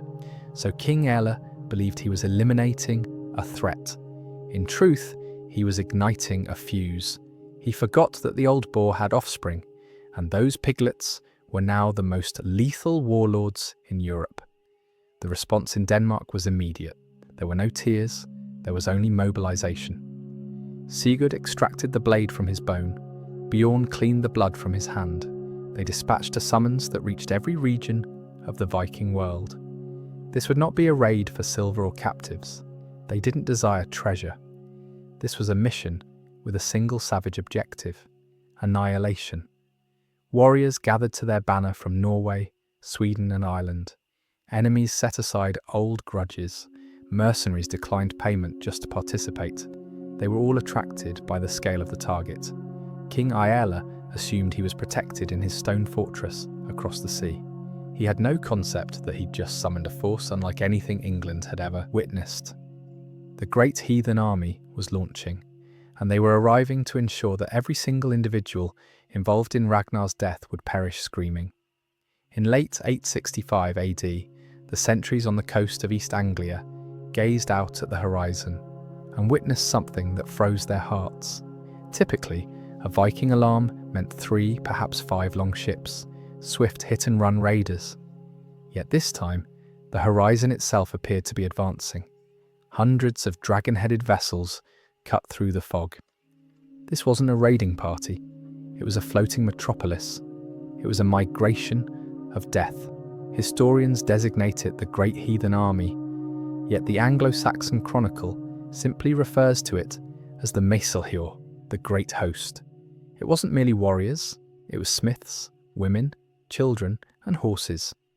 They weren't arriving to steal silver and depart.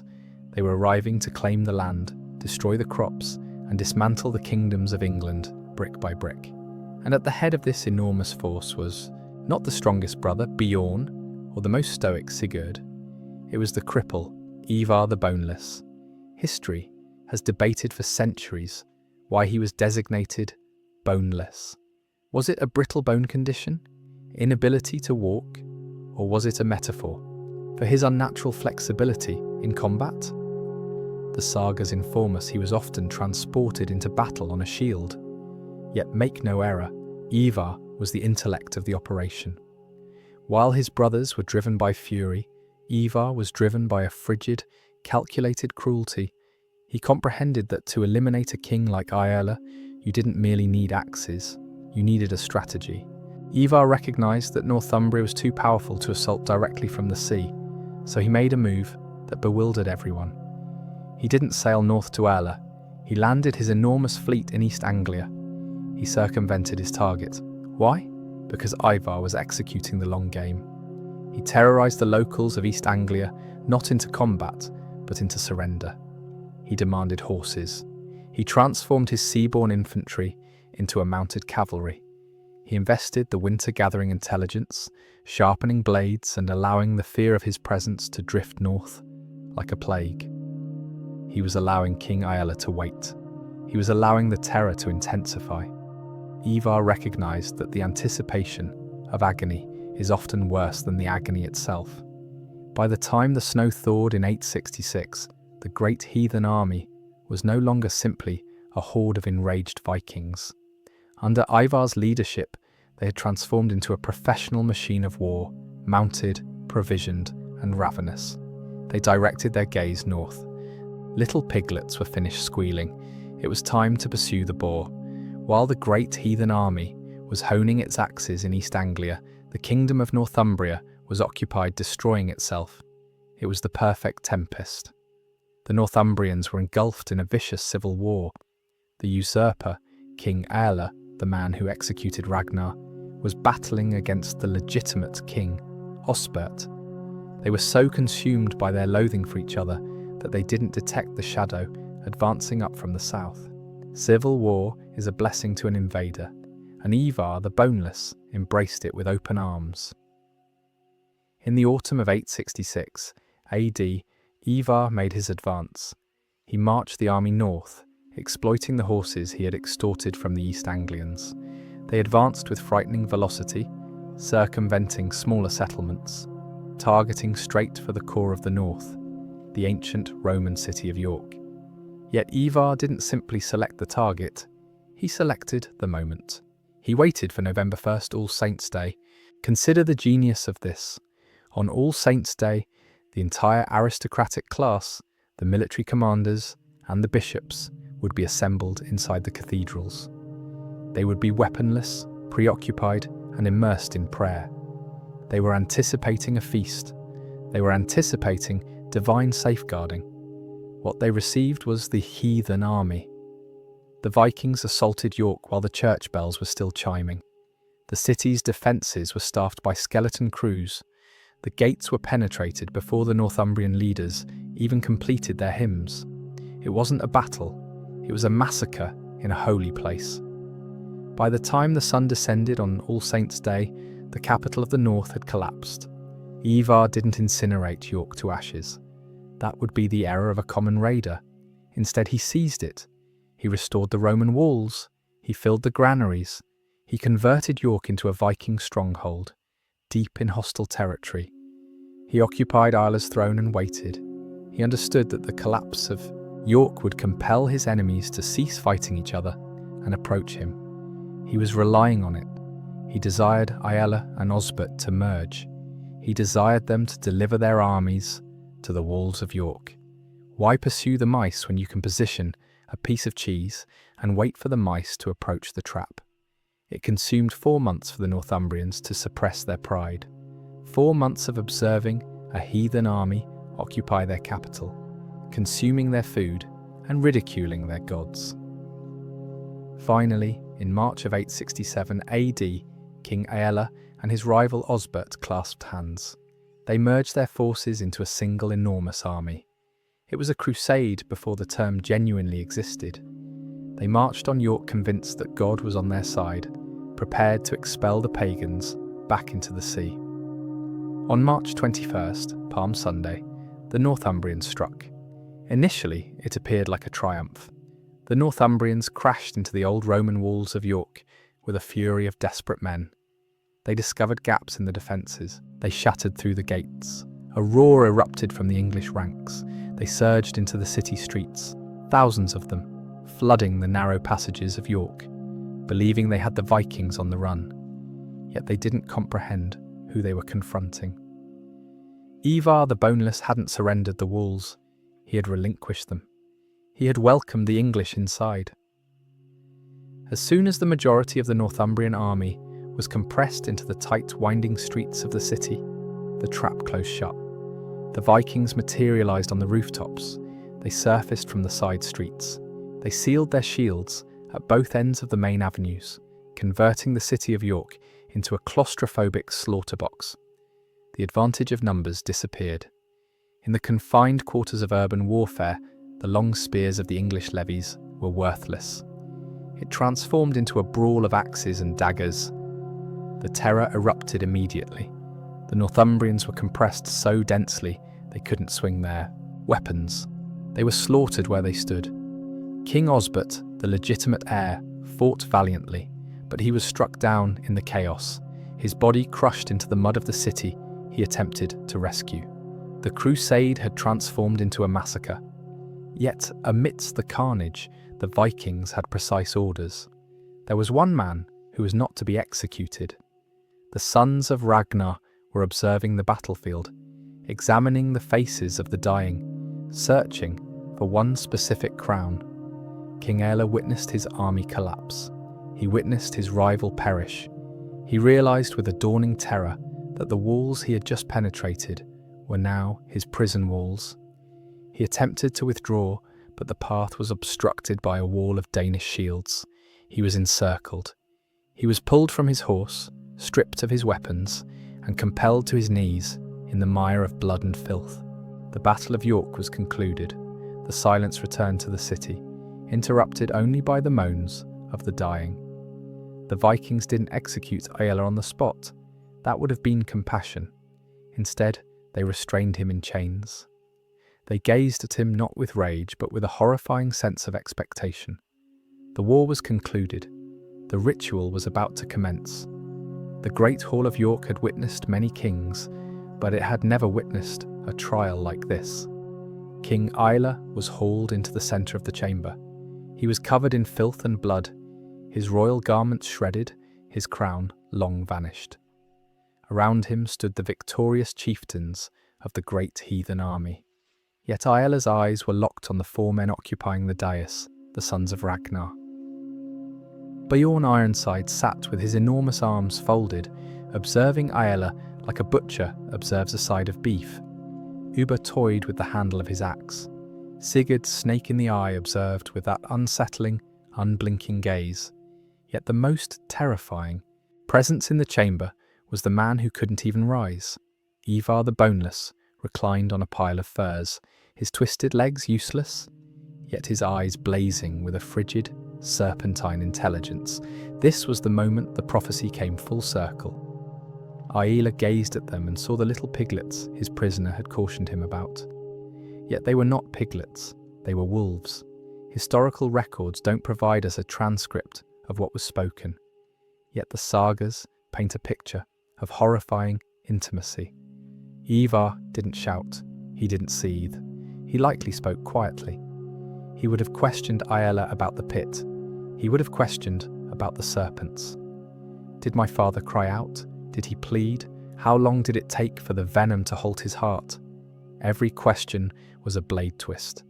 Ivar was compelling Aella to relive his offence, to confess that he had executed a hero without dignity. Aella had denied Ragnar a weapon to perish with. Now, Ivar would deny Aella a swift death. In the Viking code, a clean death, a beheading or a blade to the heart, was a mercy. It was honourable. Yet Aella had surrendered his right to honour. He was not a prisoner of war. He was a criminal who had breached the sacred laws of conduct. There was no negotiation for ransom, no offer of banishment. Ivar gestured to his guards. They didn't haul Aella to a dungeon. They hauled him out to a nearby hill. The time for words was finished. The sons of Ragnar had determined a punishment that would reverberate through history, a method of execution so horrific that, for centuries, scholars refused to accept it was even physically feasible. They prepared the ground for the Blood Eagle. The location was likely a high ridge, visible to both the Viking army and the terrified survivors of York. King Orla was compelled onto his stomach. His hands and feet were pinned into the ground, stretching him taut. He was no longer a king. He was a canvas for Ivar's masterpiece. The Blood Eagle, or blowdern in Old Norse, is perhaps the most notorious method of execution in human history. For a long time, historians contended it was just a myth, a frightening tale told to terrify children. Yet for King Aella, on that frigid Northumbrian afternoon, it was physically, agonizingly genuine. The executioner, likely Ivar himself, or a specialist selected for his surgical precision, approached with a long blade. This wasn't a clumsy hacking, it was anatomy. First, the skin of Aella's back was sliced open. 2 long, curved incisions were made along the spine from the shoulder blades down to the lower back. The skin was stripped back like flaps of parchment, revealing the layer of crimson muscle and the white cage of the ribs underneath. At this point, Aella would have been shrieking in a way that stripped his throat raw. The consciousness, cruelly, would have persisted. Then came the hammer and chisel. This is the part that defines the torment. The executioner didn't just slice, he deconstructed. One by one, the ribs were separated from the spine. Crack, crack, crack. The sound of splintering bone would have resonated across the silent field. The ribs were then forced outward, bent back to resemble the spread wings of a bird. The man was being transformed inside out, yet the ritual wasn't completed. With the chest cavity now exposed to the air, the executioner reached inside. The final act was to extract the lungs out from the chest cavity and arrange them over the shattered ribs. As the lungs collapsed and fluttered with the dying man's final ragged breaths, the movement of the crimson tissue resembled the beating of wings, a blood-soaked eagle attempting to take flight from the devastation of a man's body. Medical experts today suggest that Aella likely perished from traumatic shock or pneumothorax, the collapse of the lungs before the process was fully complete. Yet the Vikings believed that if the victim cried out, he would not enter Valhalla. Aella screamed. He perished not as a warrior, but as a sacrifice to Odin, his body transformed into a grotesque symbol of Viking supremacy. When the deed was finished, Aella's body was abandoned there, a warning to every other king in England. The debt was settled. The old boar had been avenged. Yet as the sons of Ragnar cleaned the blood from their hands, they realised something. The fury hadn't diminished. The adrenaline was still coursing. Aella was deceased, yet there were other kings in England. There were other tormentors, and the great heathen army was still ravenous. With Aella deceased and Northumbria shattered, a normal army would have returned home. They had their vengeance. They had their justice. Yet the great heathen army didn't turn back to the sea. They turned south. In 869 AD, they returned to East Anglia. the kingdom where they had first landed. King Edmund of East Anglia had provided them horses 3 years earlier, hoping to purchase his safety. He believed he had an arrangement, yet Ivar the Boneless didn't honour arrangements with men he considered prey. When the Vikings returned, they didn't request horses. They demanded the kingdom. King Edmund was a devout man, a zealous Christian who refused to wage a war he couldn't triumph, yet also refused to yield to a pagan overlord. He was seized near Hoxne, and here Ivar decided to craft another example. If Ailla's death was about anatomy, Edmund's death was about archery. According to the Passion of Saint Edmund, Ivar commanded the king to be bound to a tree. He desired to observe if the Christian God would rescue his faithful servant. The Viking archers assembled. This wasn't an execution by firing squad. It was torment by volume. They launched volley after volley. They didn't target the heart or the head. That would be too swift. They targeted the arms, the legs, the shoulders. Chroniclers documented that Edmund was pierced with so many arrows that he resembled a hedgehog, his body bristling with shafts anchored against the bark of the tree, hemorrhaging from a dozen non-fatal wounds simultaneously. Throughout the ordeal, Edmund refused to abandon his faith. He kept invoking Christ. This enraged Ivar. The boneless commander had no tolerance for martyrs.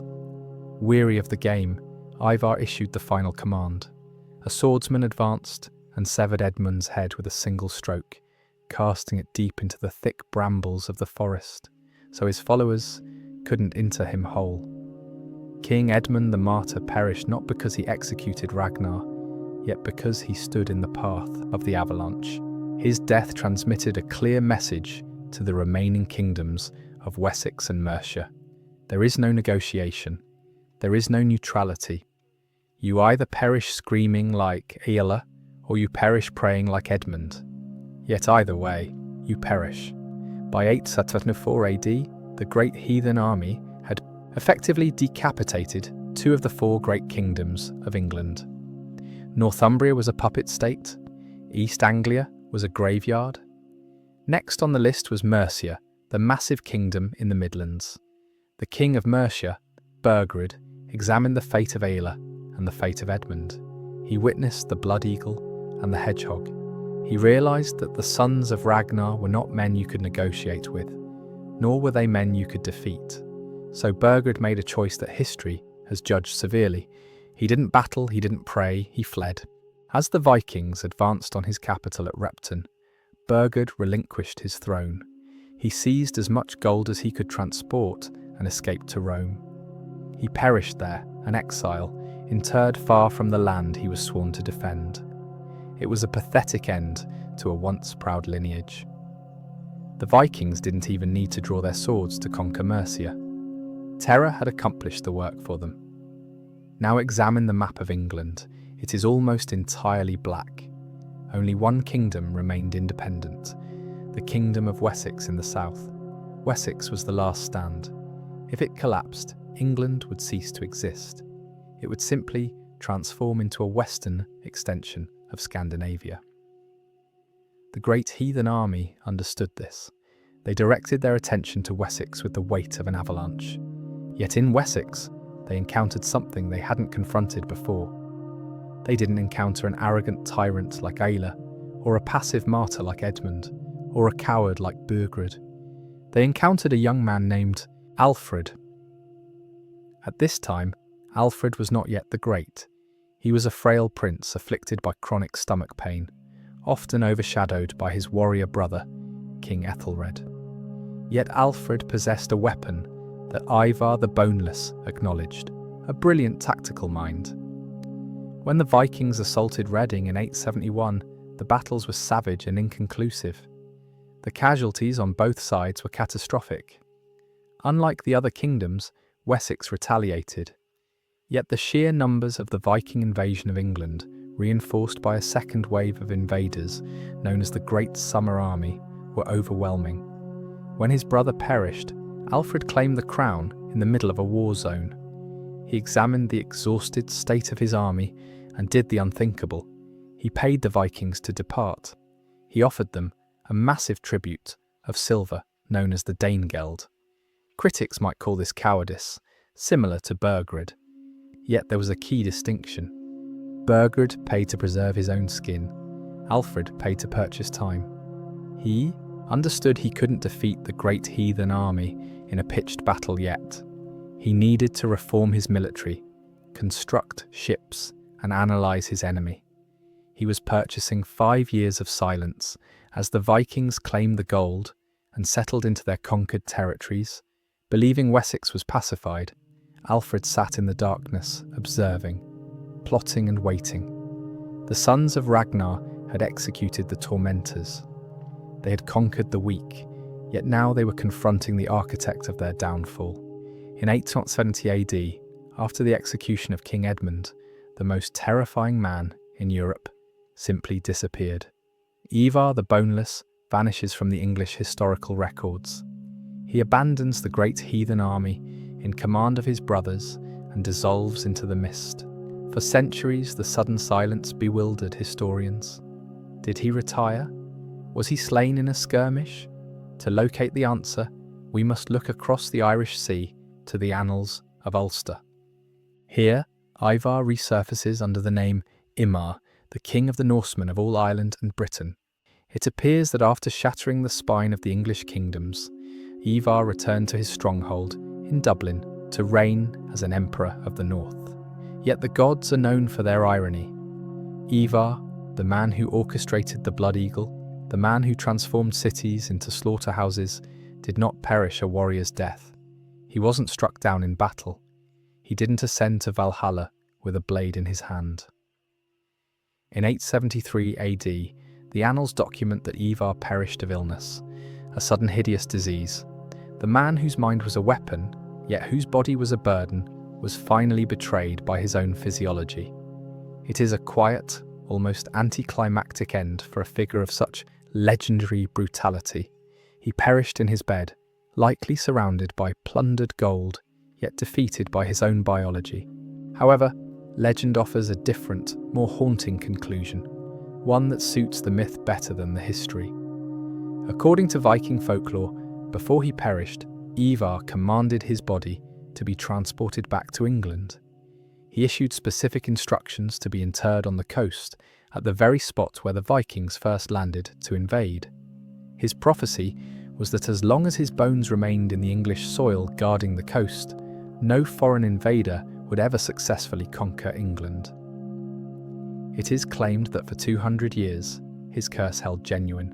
Viking raiders, Danish kings, and Saxon struggles. None could truly claim the island, while Ivar observed from his grave. The legend concludes in 1066, when William the Conqueror prepared to invade England from Normandy. He was superstitious. He'd heard the tales of the boneless guardian. The saga claims that William actually discovered Ivar's burial mound.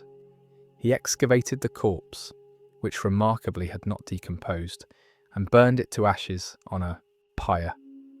Only after Ivar's physical form was obliterated did William feel safe enough to launch his conquest. Whether he perished of disease in Dublin or kept watch as a skeletal sentry on the English coast, Ivar's legacy was undeniable. He'd arrived to avenge his father.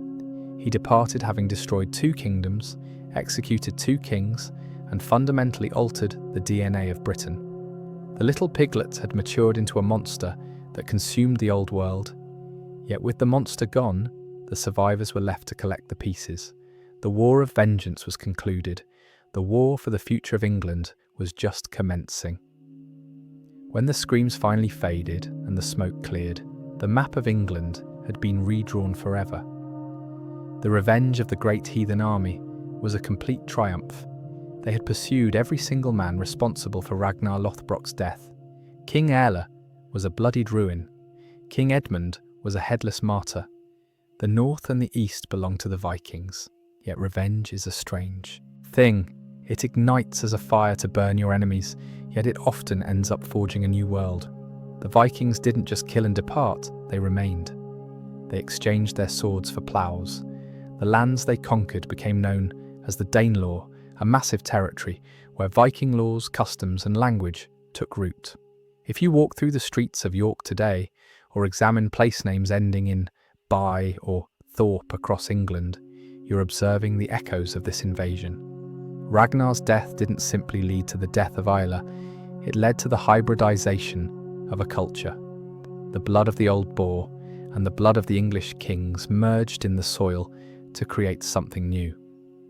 Ragnar Lothbrok perished alone in a serpent pit, laughing at his executioners, believing his sons would bring glory to his name. And they did. Yet they also brought something else, chaos. And out of that chaos, the Anglo-Saxons were compelled to evolve. They needed a leader who was more than just a warrior. They needed a visionary. The great heathen army believed they had won the war, yet in the shadow of their victory, in the swamps of Wessex, the young King Alfred was finished paying them off. He was finished watching. He was constructing the very first English navy. He was designing a network of fortresses called burhs. He was preparing to accomplish the impossible, to push back the tide. The sons of Ragnar had their vengeance, yet the question remained, could they retain what they had seized? If you desire to observe how a frail scholar king managed to defeat the greatest warriors of the Viking Age and earn the title the Great, make sure you are subscribed. We will dive deep into the impossible survival of Alfred and the birth of England. Click that notification bell so you don't miss the counterattack. And before you go, let me know in the comments, do you believe the Blood Eagle was a genuine historical practice, or just a terrifying myth created to frighten the Christians? I'll be reading your theories below. Until then, remember, history is written by the victors, yet it's constructed on the bones of the vanquished. Imagine this. You stand as Lucius Coruncanius, a Roman diplomat positioned within a savage throne hall, and you have just executed a fatal miscalculation.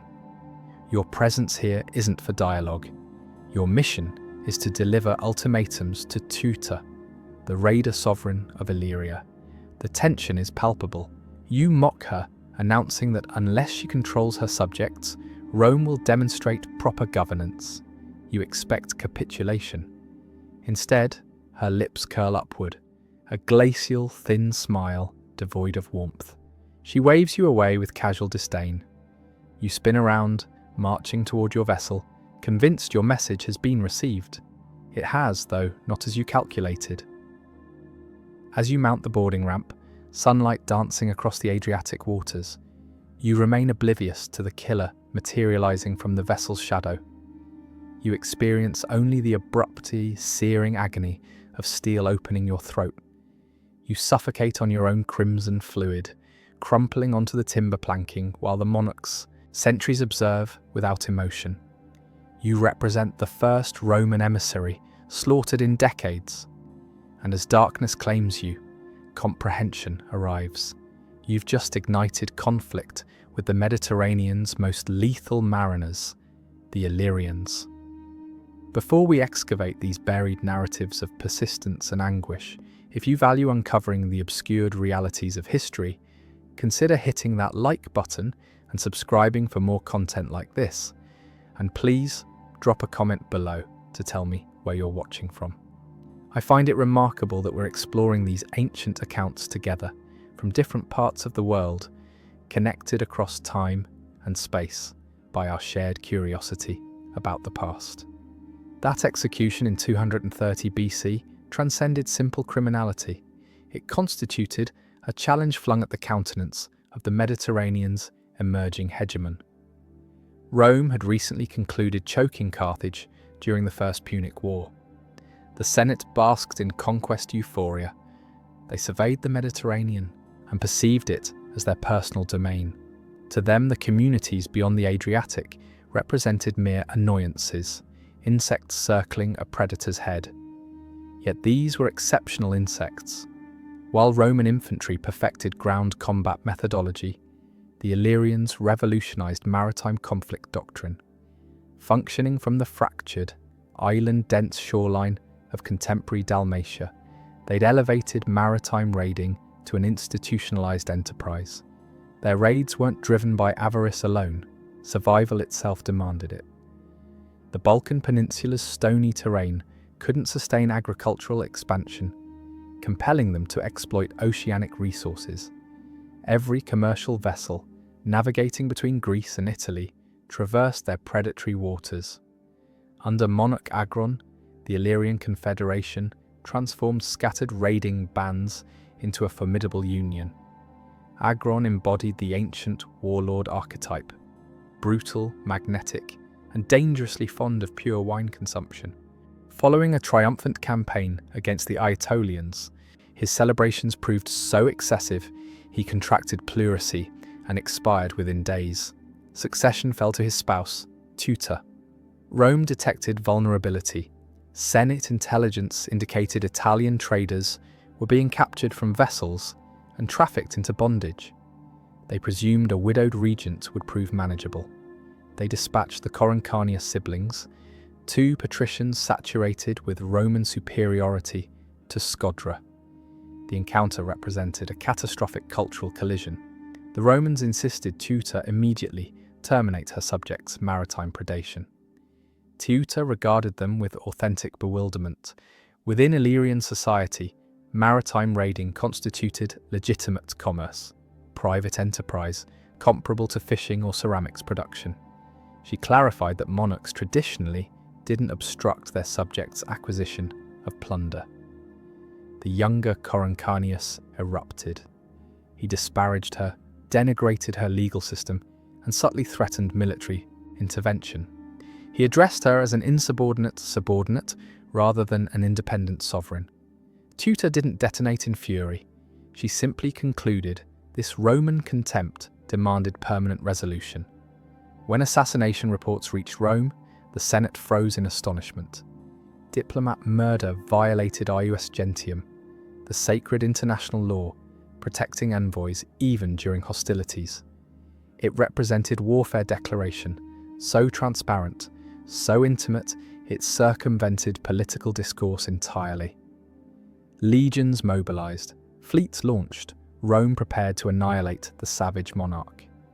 Yet as massive Roman quinqueremes lumbered into Adriatic waters, they confronted a terrifying revelation.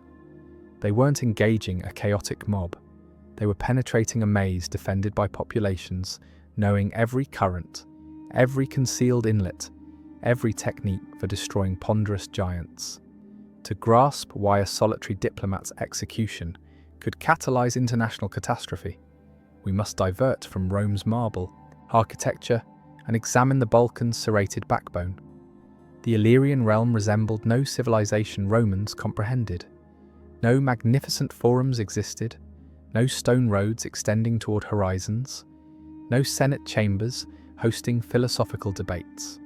Instead, Illyrian authority was hewn directly into Dalmatian coastal bedrock. Geography determines fate, nowhere more authentically than in Illyria.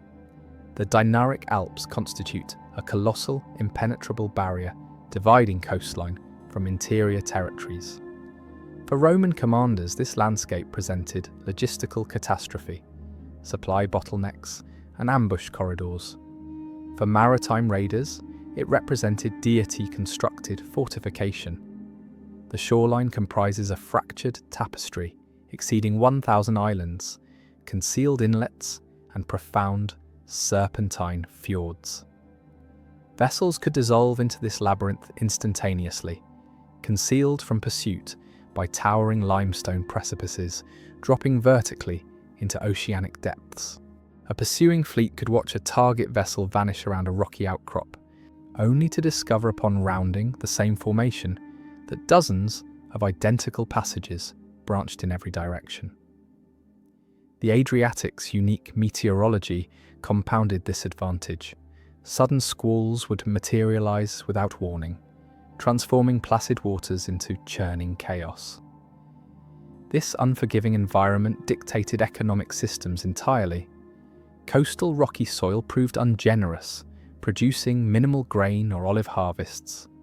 The thin layer of earth covering limestone bedrock couldn't support extensive agricultural operations.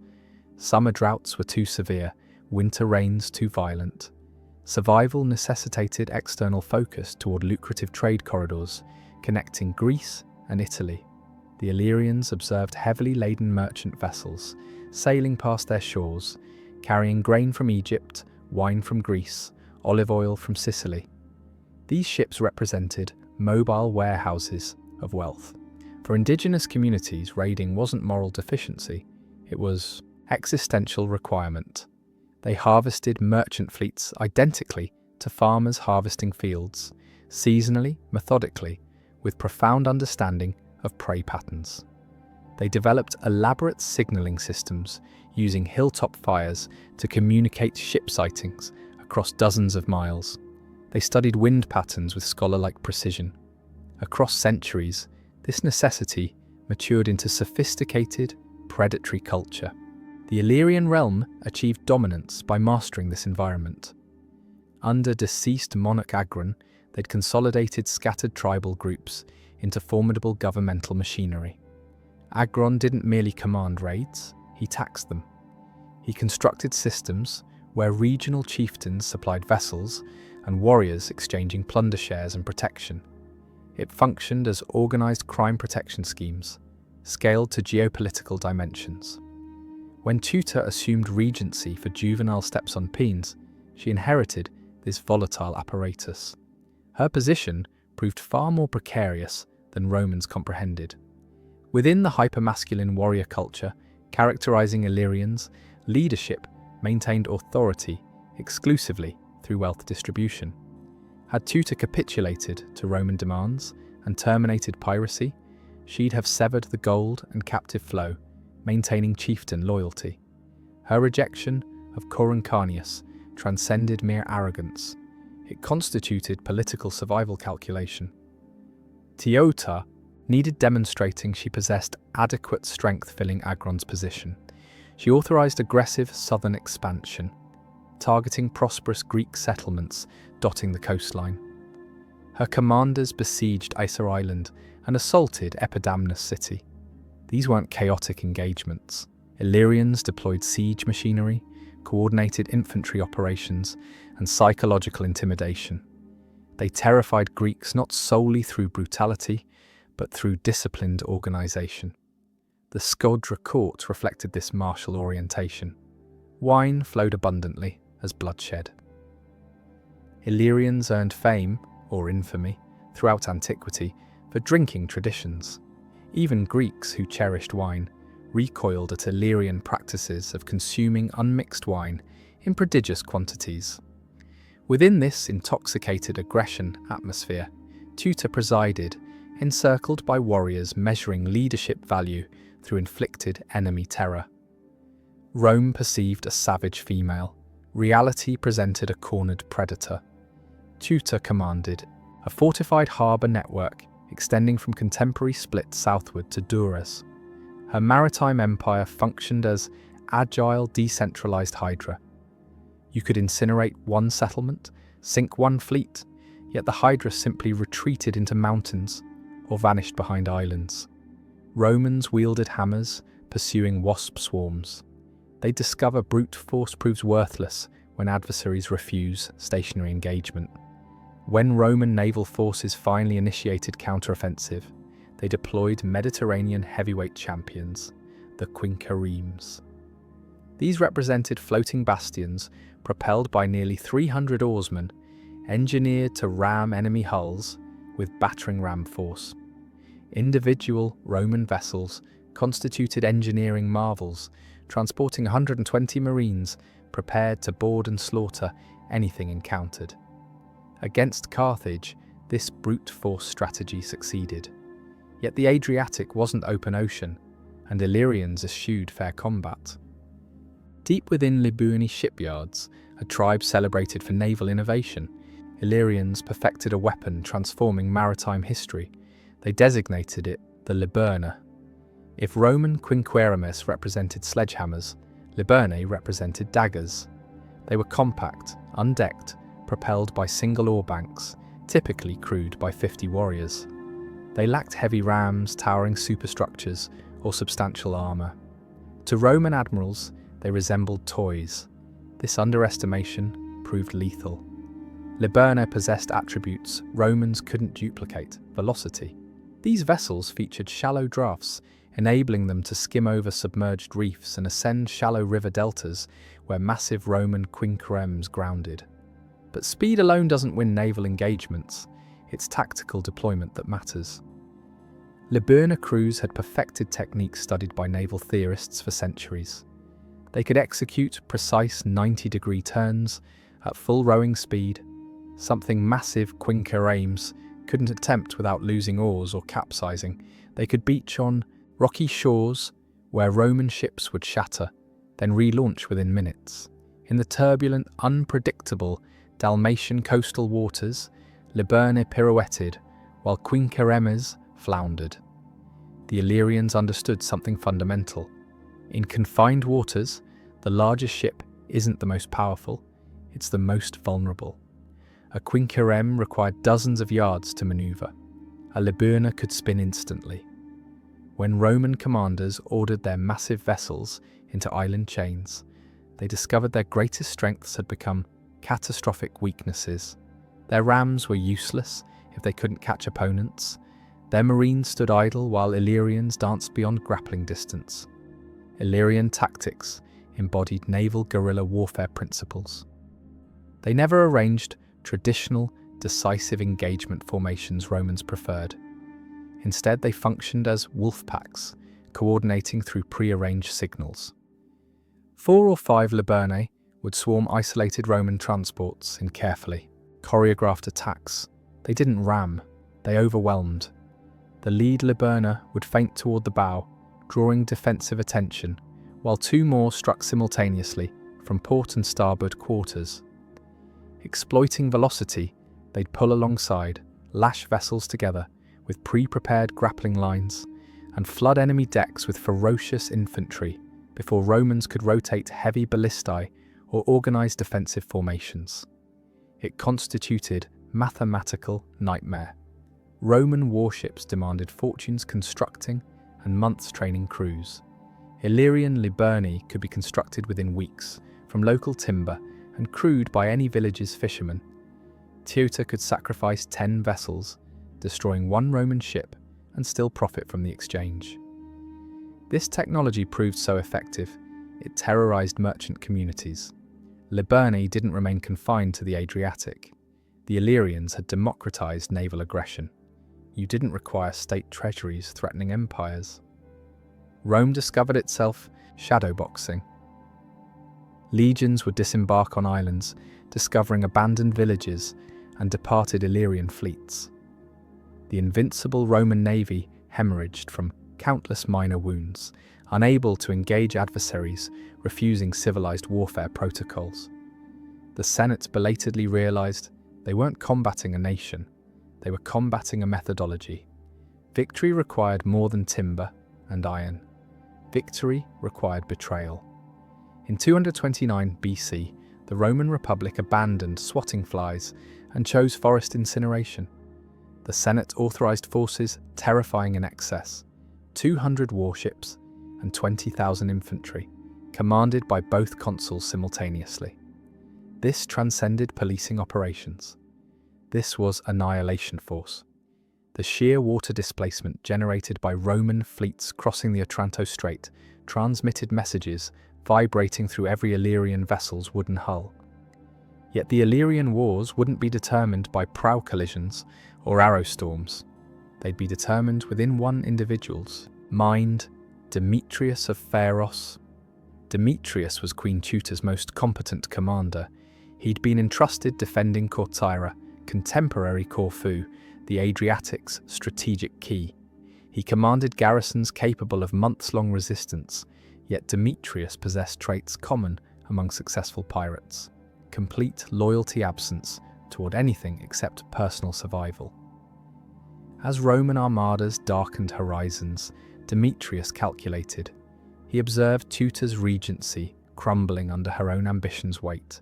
He observed Rome's infinite resources, and he observed opportunity. Instead of commanding archers to defensive positions, he dispatched a rowboat to the Roman flagship. Agreements were negotiated in whispers. Demetrius surrendered Corcyra, without spilling single blood droplets. Reciprocally, Romans promised installing him as client monarch. It constituted Roman statecraft mastery. They didn't merely defeat Illyrians, they decapitated them. With Corcyra lost, Illyrian defensive perimeters shattered. Like glass, Roman legions disembarked and swept northward. City after city, Epidamnus, Apollonia, Issa, opened gates eagerly. Romans accepted capitulations and continued advancing, propelling Teuta progressively into wild interior territories. Teuta herself withdrew to Rhizon Fortress, nestled deep within the serpentine bay of Kotor. It represented natural stronghold, yet she was isolated. Her allies had defected, her fleet was dispersed, and her trusted commander now guided Roman legions to her threshold. In 228 BC, she capitulated. The peace treaty proved humiliating. Teuta was compelled to relinquish Greek city claims, remit crippling tribute, and most painfully, accept naval limitations. No more than 2 unarmed Illyrian vessels were permitted sailing south of Lissus. The pirate empire was effectively grounded. Rome proclaimed victory, packed legions, and sailed homeward, believing the Illyrian problem was resolved. They left Demetrius of Pharos supervising, a puppet monitoring the Adriatic, yet they'd forgotten fundamental principles about domesticated predators. Wolves biting masters once will inevitably bite again. Demetrius didn't aspire to puppet status, he aspired to monarchy. And while Rome pivoted, confronting emerging Carthaginian threats, the traitor commenced blade sharpening. History rarely produces perfect antagonists, yet Demetrius of Pharos approaches perfection. He embodied ultimate survival, a figure viewing loyalty as expendable currency. While Rome paralyzed facing terrifying intelligence that Carthaginian commander Hannibal was marching war elephants toward the Alps, Demetrius decided the moment had arrived. He'd been installed by Senate to maintain Adriatic tranquility. Instead, he transformed it into private dominion. Wagering Rome was excessively distracted by Carthage's existential threat, Demetrius shredded the 228 BC peace treaty. He didn't merely cross the prohibited Lissus boundary, he sailed past with 50 warships, raiding the Cyclades and terrorizing Roman allies in Greece. He didn't cease at piracy. Securing his position, he married into Macedonian royalty, forging an alliance with monarch Philip V. This materialized Rome's nightmare, a bridge connecting Illyrian chaotic naval power and Eastern disciplined phalanxes. Demetrius no longer functioned as pirate. He'd become geopolitical architect, constructing anti-Roman coalitions. The Second Illyrian War represented Rome's frantic attempt closing back doors before conflagration consumed the structure. The Senate recognized they couldn't combat Hannibal in Italy if Adriatic supply lines were being severed by Demetrius. They dispatched Lucius Aemilius Paulus, a consul celebrated for grim efficiency, to crush the traitor. The campaign constituted Roman siege warfare masterclass. Within 1 week, the impregnable Demal fortress was stormed and captured. Roman advance velocity caught Demetrius unprepared. He retreated to his Pharos Island homeland, confident his fortifications would endure. Yet Romans didn't pursue prolonged sieges. They staged deceptive landings, drawing Demetrius's troops from the city, then ambushed them from rear positions with concealed forces. Trapped in pincer movements, the Adriatic self-proclaimed monarch observed his army evaporate. Yet true to character, Demetrius didn't perish alongside his warriors. While his soldiers were being massacred, he escaped to waiting vessels and fled to Philip V's Macedonian court. Rome had triumphed again, securing the Adriatic just in time confronting Hannibal. Yet victory proved incomplete. By permitting Demetrius's escape, they allowed viral spread. Demetrius would invest his remaining existence whispering toxicity into the Macedonian monarch's consciousness, encouraging Philip to assault Rome. During vulnerable moments, the Illyrian pirate had metamorphosed into kingmaker and his influence would drag Rome into decades of savage eastern conflicts. The serpent had been expelled from grasslands, yet it discovered new gardens for infestation. Fast forward 50 years to 168 BC. The world had transformed. Rome no longer merely constituted a powerful republic. It had evolved into the Mediterranean's apex predator. Yet in the Illyrian capital, Scodra, a new monarch named Gentius was about to repeat ancient mistakes. The Third Illyrian War wasn't initiated by ambition. It was initiated by a confidence artist. The Macedonian monarch Perseus was desperate for allies against the Roman juggernaut. He examined Gentius and perceived a useful fool. Perseus offered the Illyrian monarch a staggering sum, 300 silver talents, to defect and assault Rome. The subsequent negotiation ranks among history's most tragic comedies. Gentius, suspicious of hollow promises, demanded visual money confirmation. Perseus's envoys actually transported the silver to Illyria, permitting Gentius to stamp his royal seal on wax safeguarding the treasure. Satisfied the fortune was secured, Gentius committed the irreversible betrayal action. He arrested 2 Roman ambassadors and imprisoned them. It represented the point of no return. Yet the instant arrest intelligence reached Macedonia, Perseus withdrew the offer. He commanded the silver bearers to reverse direction and return the money home. He reasoned that Gentius was already at war with Rome and didn't require payment for fighting. Gentius had sold his kingdom for a fortune he never possessed. Roman response proved terrifying in rapidity. The Senate didn't dispatch a consul this time. They dispatched a praetor named Anicius Gallus. Anicius didn't pursue complex maneuvers. He launched a blitzkrieg that would impress modern commanders. The entire war lasted merely 30 days. Absorb that reality. The Illyrian kingdom, which had terrorized the Adriatic for a century, was dismantled in a single month. Gentius withdrew behind Scodra's massive Cyclopean walls, hoping to withstand siege. Yet his resolve was absent. His army was demoralized, his treasury was empty, and Roman legions were relentless. The conclusion proved pathetic rather than heroic. Gentius requested a 3-day truce to contemplate options, hoping relief forces would miraculously materialize. He spent those 3 days waiting, likely drinking excessively, watching horizons. Nobody arrived. When the truce expired, he didn't sally forth for glorious final stands. He exited the gates, collapsed to his knees in dust before the Roman praetor, and begged for life. Rome demonstrated no mercy. The kingdom was dissolved. Gentius and his entire family were shackled and paraded through Roman streets in Anicius's triumph. As crowds cheered witnessing the barbarian monarch in chains, Illyria's independent history concluded in whimpering fashion. The pirate empire was deceased, yet for common people remaining in the Balkans, genuine horror was just commencing. The war had concluded, yet exploitation was just commencing. When legions marched homeward, they left behind something far more dangerous than soldiers, the accountants. Rome didn't annex Illyria to construct schools or roads. They came to drain it. The Senate applied their favoured geopolitical formula, divide et impera, divide and rule. The once unified kingdom was carved into 3 separate autonomous districts. Rome prohibited marriage and commerce between these districts. The goal was shattering the national identity that had produced monarchs like Agron and sovereigns like Tutor. Yet political division was merely the appetizer. The main course was economic extraction. Romans arrived with insatiable hunger for silver, and the ancient Balkans sat upon veins of it.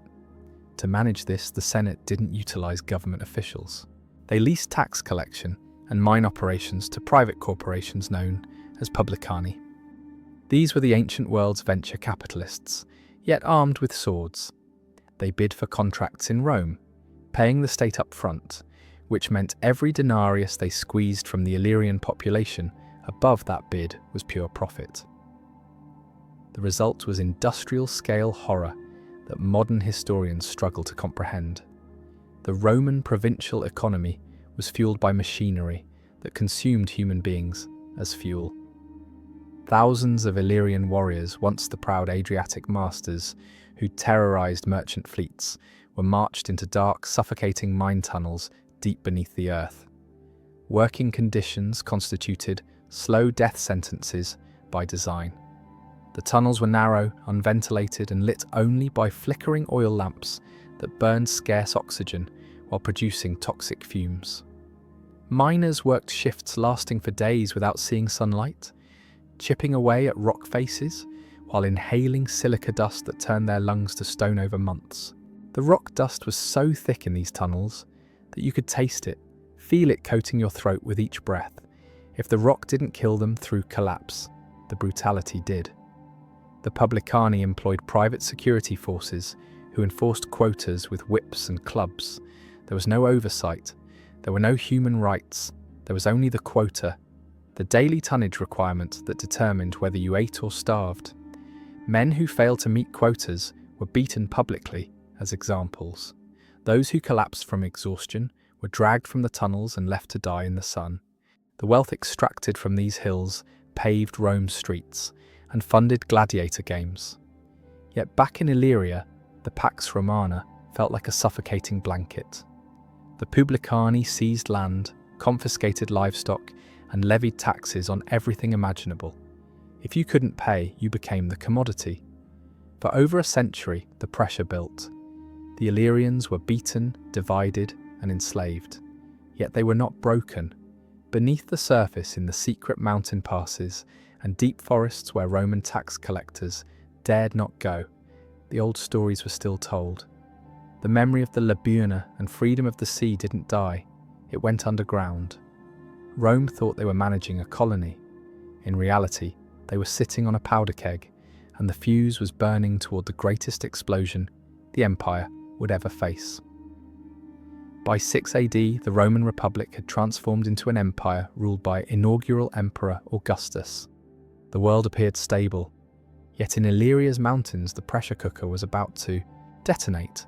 The spark wasn't taxation or enslaved brutality, it was conscription. Rome was planning massive Germanic invasion and needed bodies filling ranks. They turned to their warlike Balkan subjects, demanding auxiliary troop levies. The Illyrians assembled as commanded. They stood in formations holding Roman-issued swords, wearing Roman armour. Yet as they observed recruiting officers barking commands, dangerous realization swept through ranks. We are armed, we are trained, and we outnumber them. The rebellion ignited not with whispers but with roars. Led by chieftain Bato the Dicitiate, Illyrians turned weapons against their officers. Within days the revolt spread like wildfire. Another leader, Bato of the Bruci, joined the cause. The two Batos united tribes in ways neither Agron nor Tutor ever could. This was the Bellum Batonianum, the War of the Batos. It wasn't distant border skirmish, it was existential crisis. The rebels weren't merely defending homes, they were marching on Italy. Panic seized Rome with iron grip. For the first time in centuries, the Senate debated in terror rather than confidence. Emperor Augustus, usually embodying stoic composure, stood before the Senate and proclaimed in shaking voice that unless drastic measures were adopted immediately, the enemy could be within sight of Rome within 10 days. The statement sent shockwaves through the chamber. Senators who'd spent careers discussing taxes and roads suddenly faced existential crisis. The empire went into total mobilization, unprecedented since Hannibal crossed the Alps.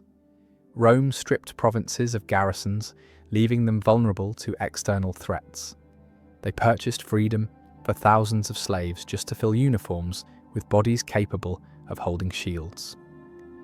Freedmen who'd never held weapons were pressed into service. Future Emperor Tiberius was recalled from the German front, where he'd been winning glory to lead defense of Italy itself, a humiliating admission of inner desperation. What followed was the most brutal conflict Rome would fight until barbarian invasions centuries later. Rome ultimately fielded 15 legions, over half their entire military strength. along with equal numbers of auxiliaries drawn from every corner of the empire.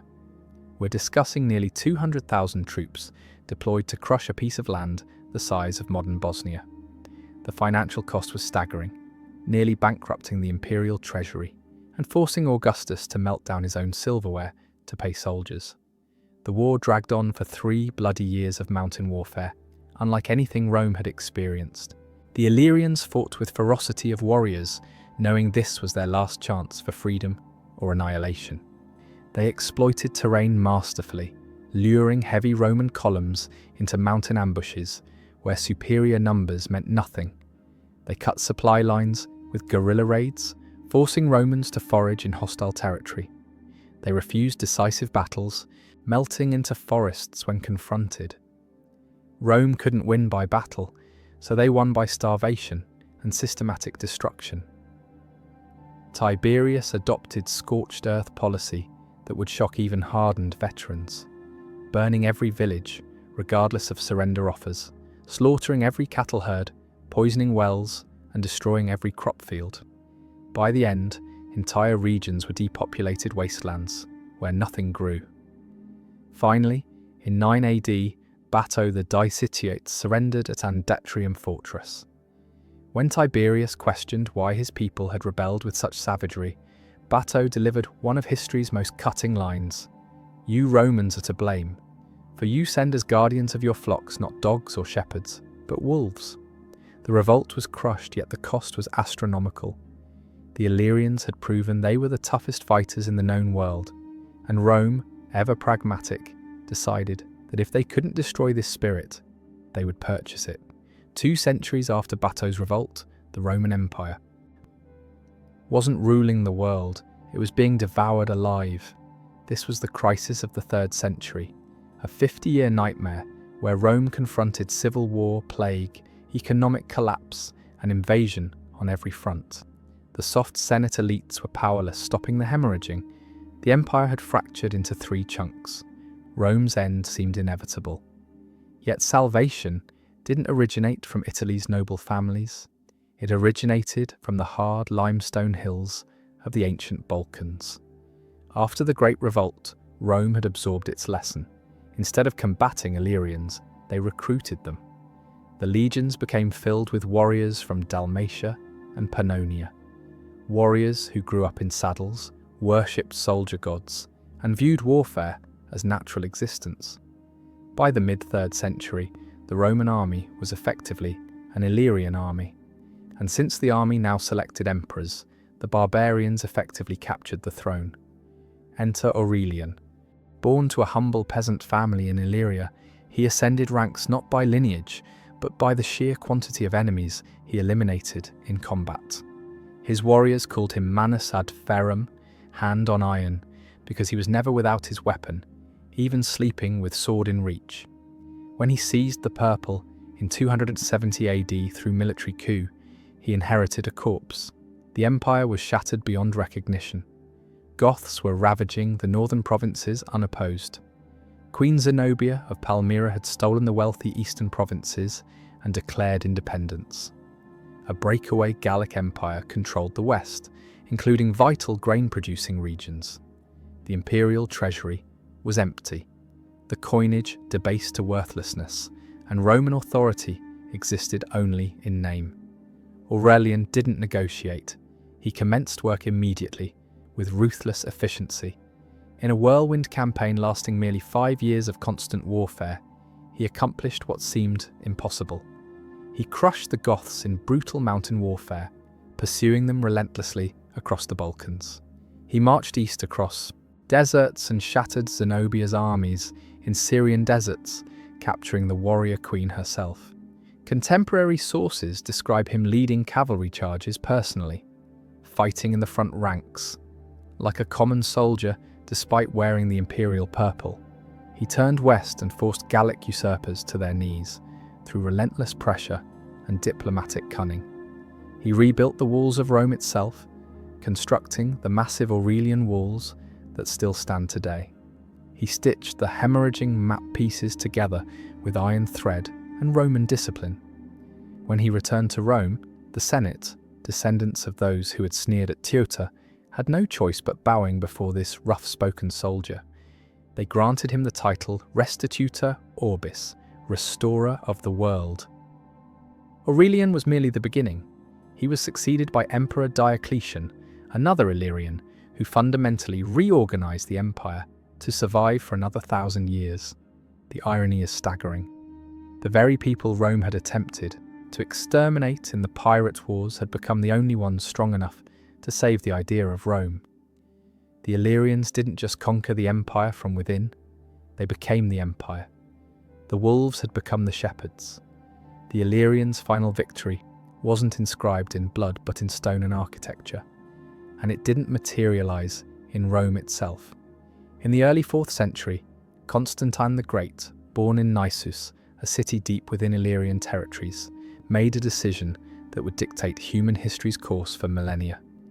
He decided Rome, the city of 7 hills founded by Romulus, was no longer worthy of being the world's capital. The western city had become corrupt, its senate filled with squabbling aristocrats more concerned with privilege than governance. He looked east toward richer, more defensible territories. He constructed a new Rome on the Bosphorus, a magnificent city that would bear his name for eternity, Constantinople. The construction was monumental. He brought architects, engineers, and artisans from across the empire. He stripped pagan temples of their treasures to fund Christian churches.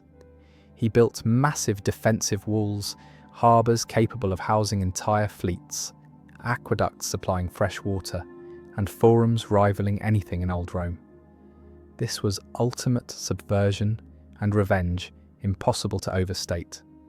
The Illyrian emperors didn't merely rescue the empire from dissolution, they appropriated it entirely. They relocated the centre of gravity away from Italian aristocrats who'd once labelled them pirates and savages, and moved it to their own backyard to the east. The old Roman families protested furiously, but they were powerless against military reality. The army was Illyrian, the emperor was Illyrian, the future was Eastern. The Byzantine Empire that followed, which preserved classical civilization's light for another 1,000 years, while Western Europe plunged into Dark Ages chaos, was constructed on foundations laid by Illyrian pragmatism and military genius. Even Justinian the Great, the emperor who constructed the magnificent Hagia Sophia and codified laws still underpinning modern legal systems globally, was born a peasant in the Illyrian region of Dardania, speaking provincial dialect before learning proper Greek. The legal code he created, the Corpus Juris Civilis, became the foundation for most European legal systems. His generals, Belisarius and Narses, reconquered Italy and North Africa, briefly restoring Roman glory. All of them traced ancestry to those Balkan hills Rome had once tried to drain of silver and people. So what became of the people themselves? Did they vanish into historical obscurity? History is frequently authored by conquerors who erase the conquered. And when Slavs swept into the Balkans during the 6th and 7th centuries in massive migrations, the Illyrian name faded from maps and official records. The newcomers absorbed, displaced, or intermixed with existing populations, yet populations who survived Greeks, Celts, and Romans through 3,000 years of continuous warfare don't simply disappear without trace. Linguists and historians trace direct lineage from ancient Illyrians to modern Albanian populations.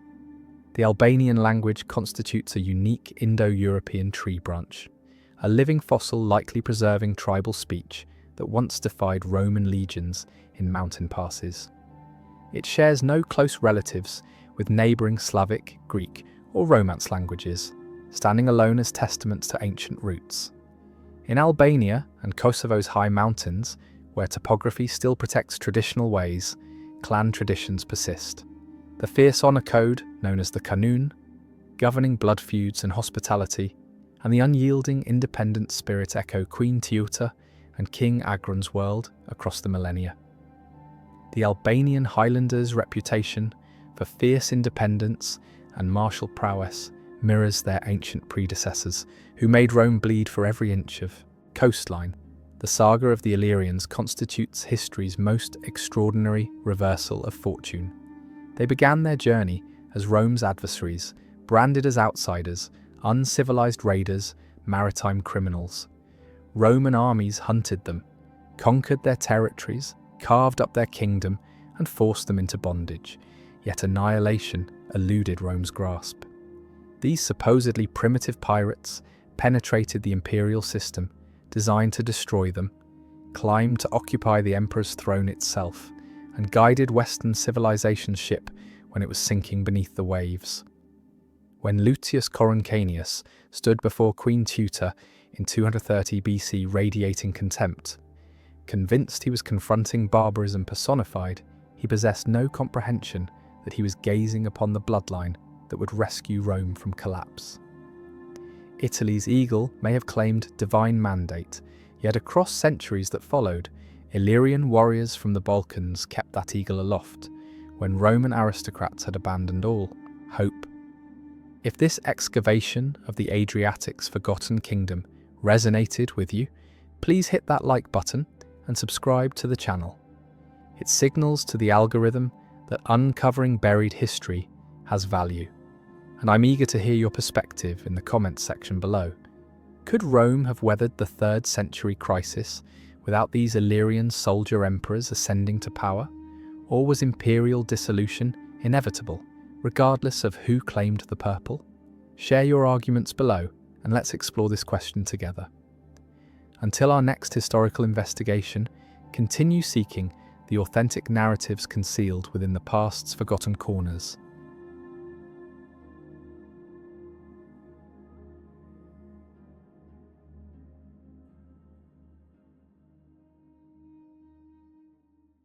Imagine this scene.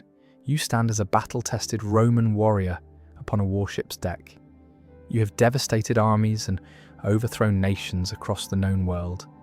Yet today, as you gaze upward at the enemy fortifications looming above you, you observe a solitary rope suspended over the stone ledge. Merely a rope, nothing more.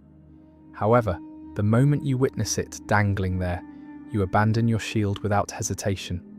You shriek in terror, you pivot frantically, and crush your own comrades beneath your feet while desperately fleeing. The entire legion descends into complete hysteria and panic. Why does this occur? Because you are currently engaged in Syracuse's siege, the most psychologically devastating military campaign in recorded history. And you understand with absolute certainty that rope isn't coincidental or accidental. It represents a deliberate warning from your enemy. It signifies that he has located your exact position. It means that a madman's invisible grasp is prepared to extract your vessel from the water's surface and shatter it like brittle kindling. This marked history's sole instance where an entire military force was psychologically devastated and broken, not by divine intervention or supernatural forces, but by a single mathematician wielding the power of pure intellect.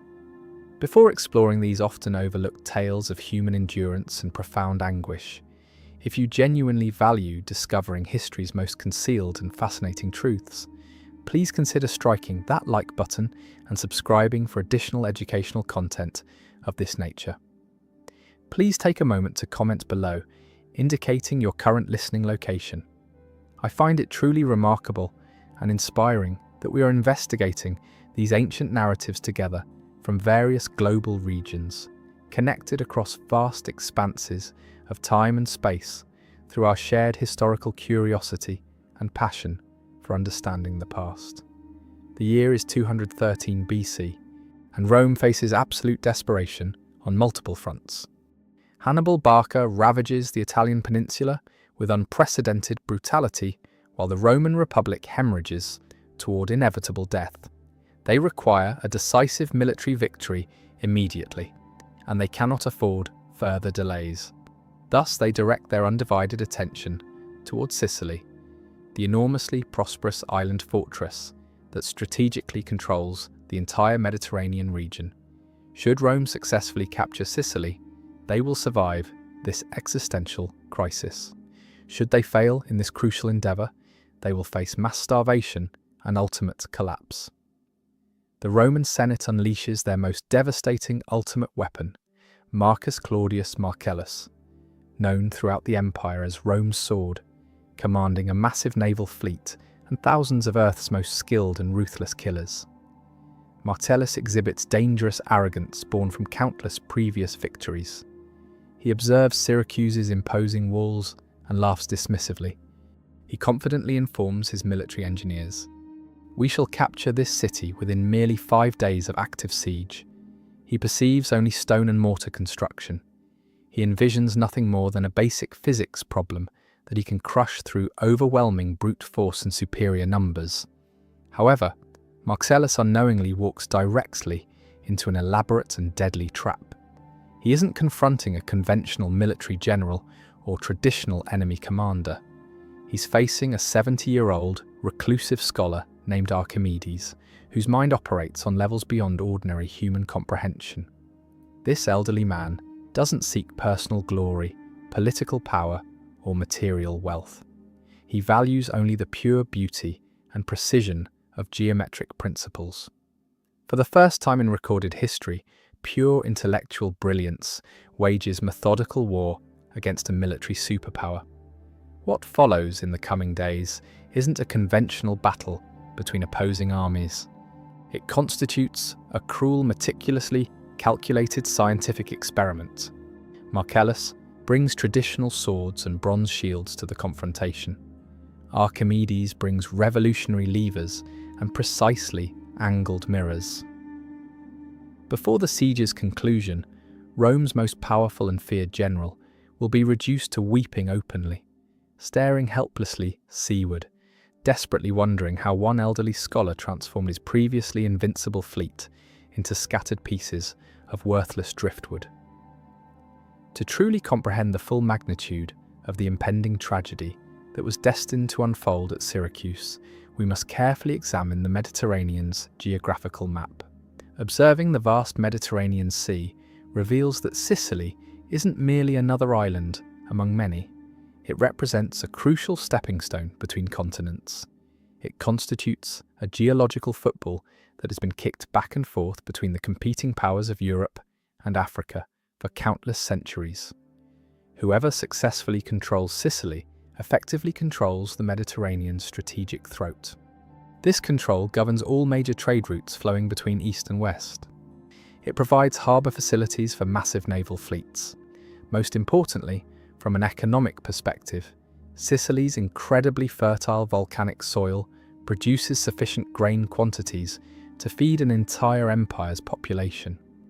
For the Roman Republic, Sicily wasn't considered a mere luxury or optional territory. It represented an absolute lifeline for survival. Sicily's most precious jewel was undoubtedly Syracuse, the crown of Greek civilization. For an unprecedented 50 years, Syracuse had maintained its status as a stability paradise amid a chaotic and war-torn world. This remarkable achievement was entirely due to the wisdom and leadership of one exceptional man, King Hiero II. Hiero represented a rare breed of monarch, consistently pragmatic in his decision-making, blessed with incredible longevity, and politically shrewd enough to consistently select the winning side in complex international conflicts.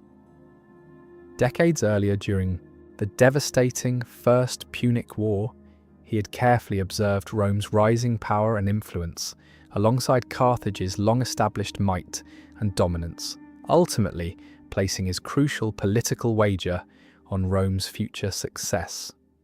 It proved to be absolutely brilliant strategic gambling. For half a century of peace and prosperity, while the remaining Mediterranean world burned in constant warfare, Syracuse flourished magnificently under Rome's protective umbrella.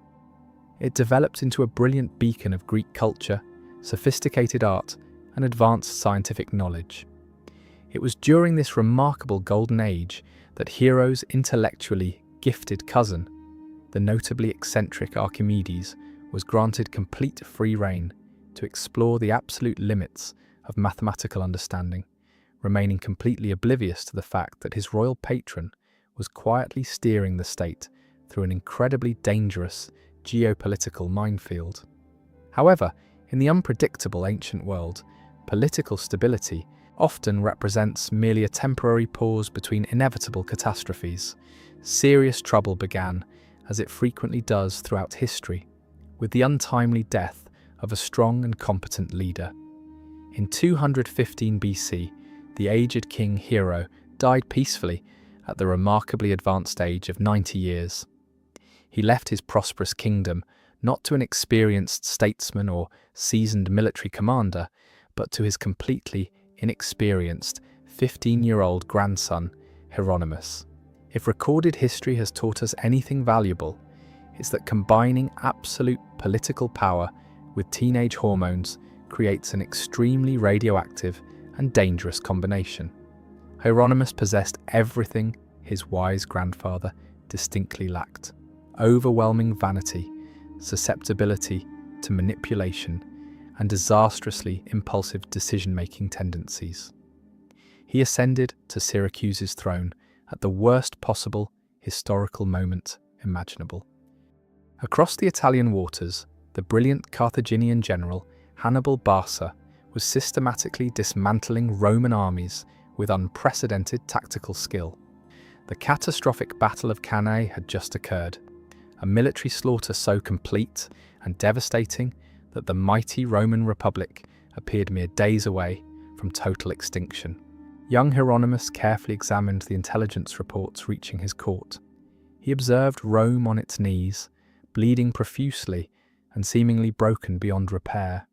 He witnessed Carthage rising triumphantly as the world's new dominant master. Therefore, listening attentively to anti-Roman courtiers' persistent whispers and manipulative advice, the inexperienced boy king made a fatal political calculation. He decided to abandon ship and change sides. He deliberately broke the 50-year alliance with Rome and pledged Syracuse's complete loyalty to Carthage instead. It was a decision made in youthful arrogance and poor judgment, but the consequences proved immediate and extremely bloody.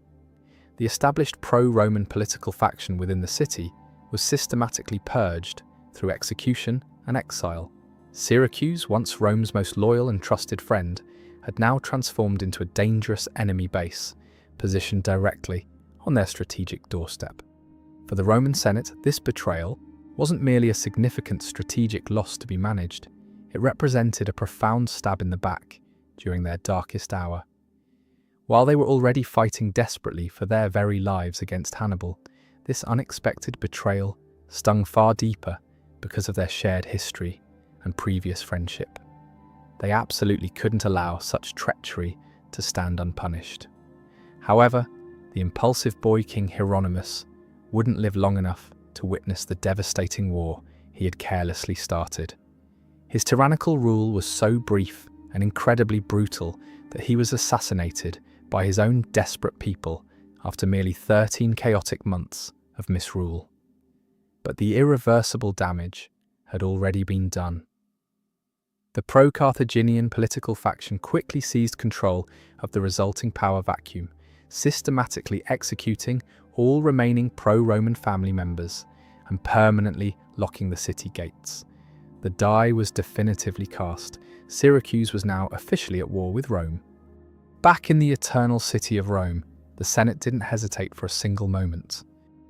They couldn't afford the luxury of protracted diplomatic negotiation. They immediately dispatched Marcus Claudius Marcellus to Sicily with an absolutely clear mandate: secure the entire island by any means necessary, regardless of cost. Marcellus represented a man of the old school, brutal in his methods, ruthlessly efficient in execution, and deeply pious in his religious observances. He didn't want to completely destroy Syracuse and its inhabitants. He wanted to systematically plunder its accumulated wealth. He knew the ancient city was filled with priceless Greek art, enormous quantities of gold, and thousands of valuable slaves. He saw this military campaign as a quick cash acquisition opportunity to fund the increasingly desperate war against Hannibal. As Marcellus successfully landed his battle-hardened legions and began the methodical march toward the target city, he confidently expected quick and unconditional surrender. After all, the Syracusans were Greeks by culture, primarily merchants and philosophers rather than professional warriors. He possessed overwhelming numbers. He commanded a powerful naval fleet. He led Second Punic war-hardened veterans who were extremely eager to vent their accumulated frustration on a traitorous city that had betrayed Rome.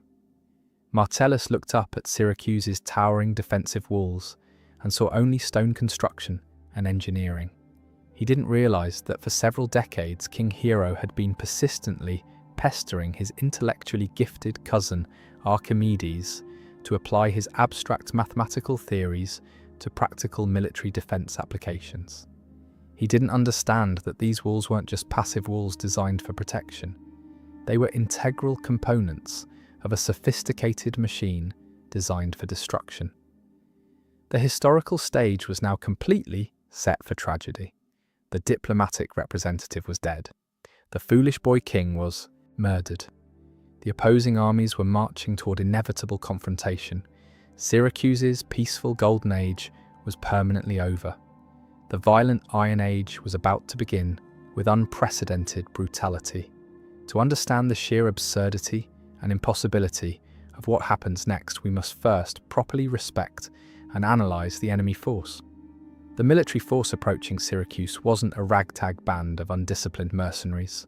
It represented the ancient world's apex predator, perfectly evolved for conquest. Leading this formidable force was Marcus Claudius Marcellus, a man who was, in every conceivable sense, Roman military aggression personified. In a culture that actively worshipped martial prowess above all other virtues, Marcellus was regarded as a living god among mortals.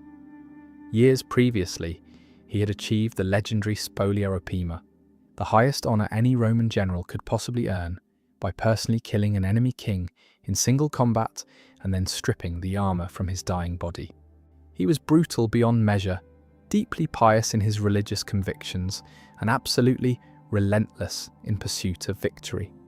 He was known throughout the empire as Rome's sword for excellent reason.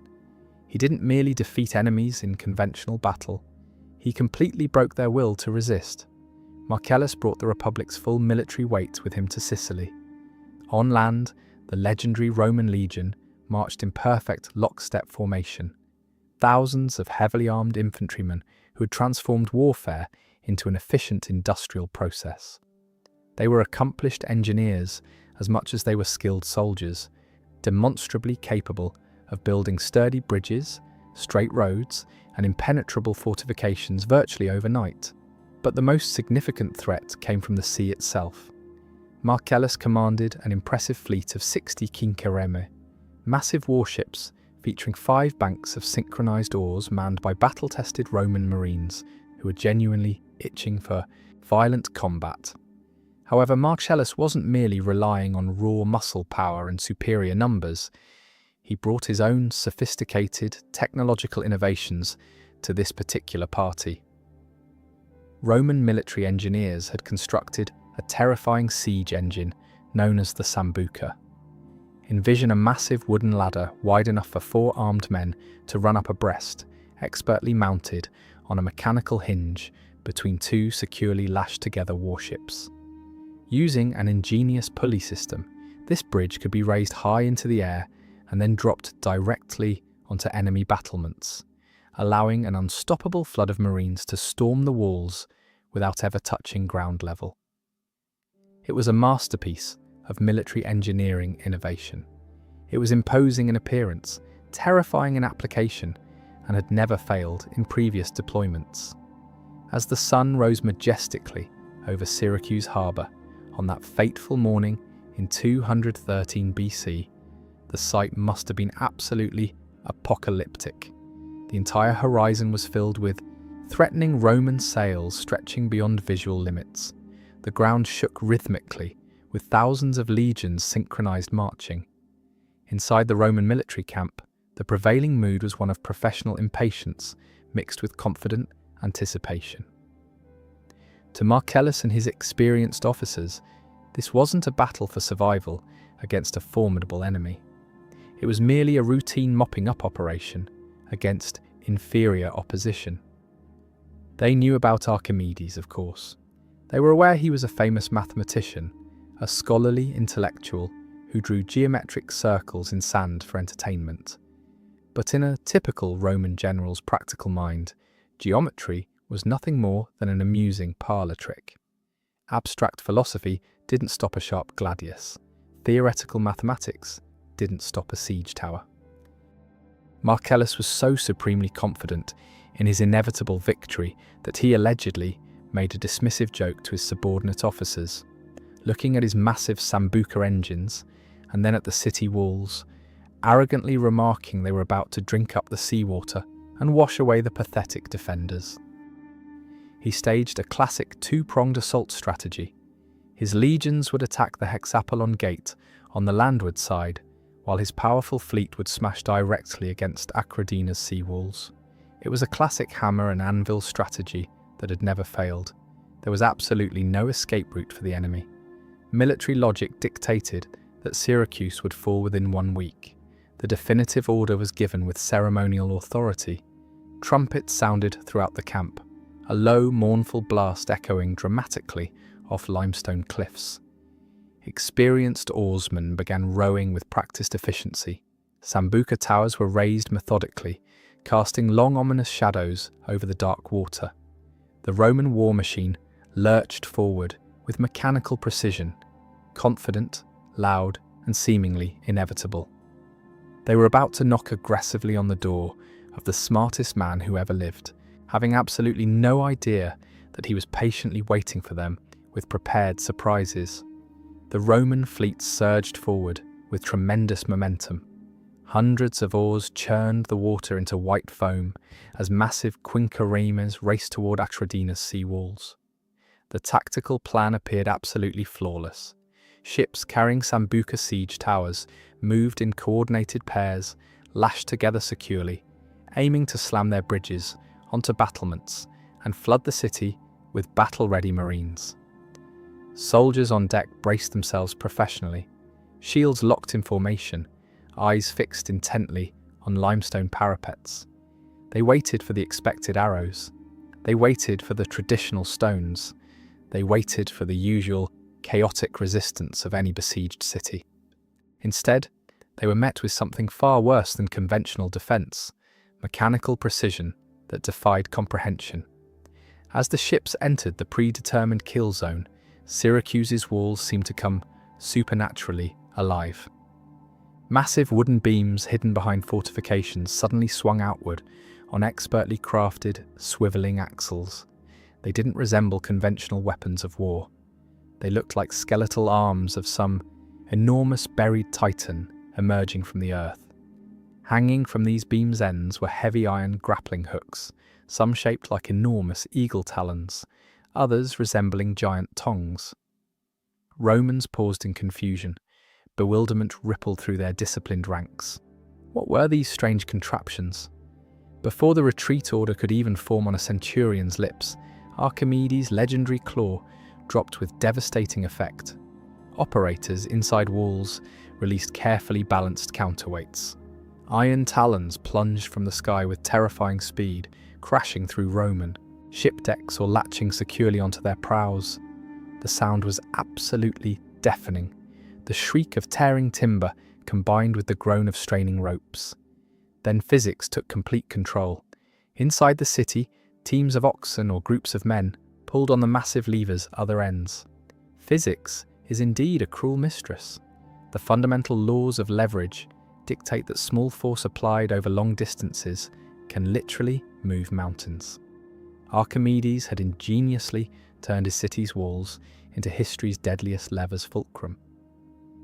Slowly, impossibly, Roman ships began rising from the water's surface. Soldiers on deck tumbled backward, helplessly, sliding down tilting floorboards into the churning sea. Quinquereme prows were hoisted straight, uplifting entire vessel front halves completely from water. Ships stood vertical, like caught fish dangling helplessly. Water drained from hulls, and marine terror was absolutely complete. They were no longer fighting a human enemy. They were fighting gravity itself. Then came the devastating drop. Operators inside walls pulled slip knots, claws released their grip. Ships weighing multiple tons smashed back down into water from devastating heights. Impact snapped keels in half with loud cracks. Water rushed in through shattered hulls. Sambuca towers, Roman engineering's pride, shattered into worthless splinters, dragging lashed ships down with them into the depths. The harbour became a graveyard of wood and bodies floating on the surface. Ships that tried staying back at safer distances weren't safe either from Archimedes' innovations. Ancient superweapons of a different kind began raining down systematically from the fortifications. Archimedes had carefully calibrated his catapults to fire stones weighing up to 10 talents, roughly 600 pounds each projectile. But unlike standard catapults used throughout the ancient world, these were remarkably accurate in their targeting. They smashed through decks with devastating force, crushing men and machinery alike with systematic efficiency. It was a calculated massacre rather than random destruction.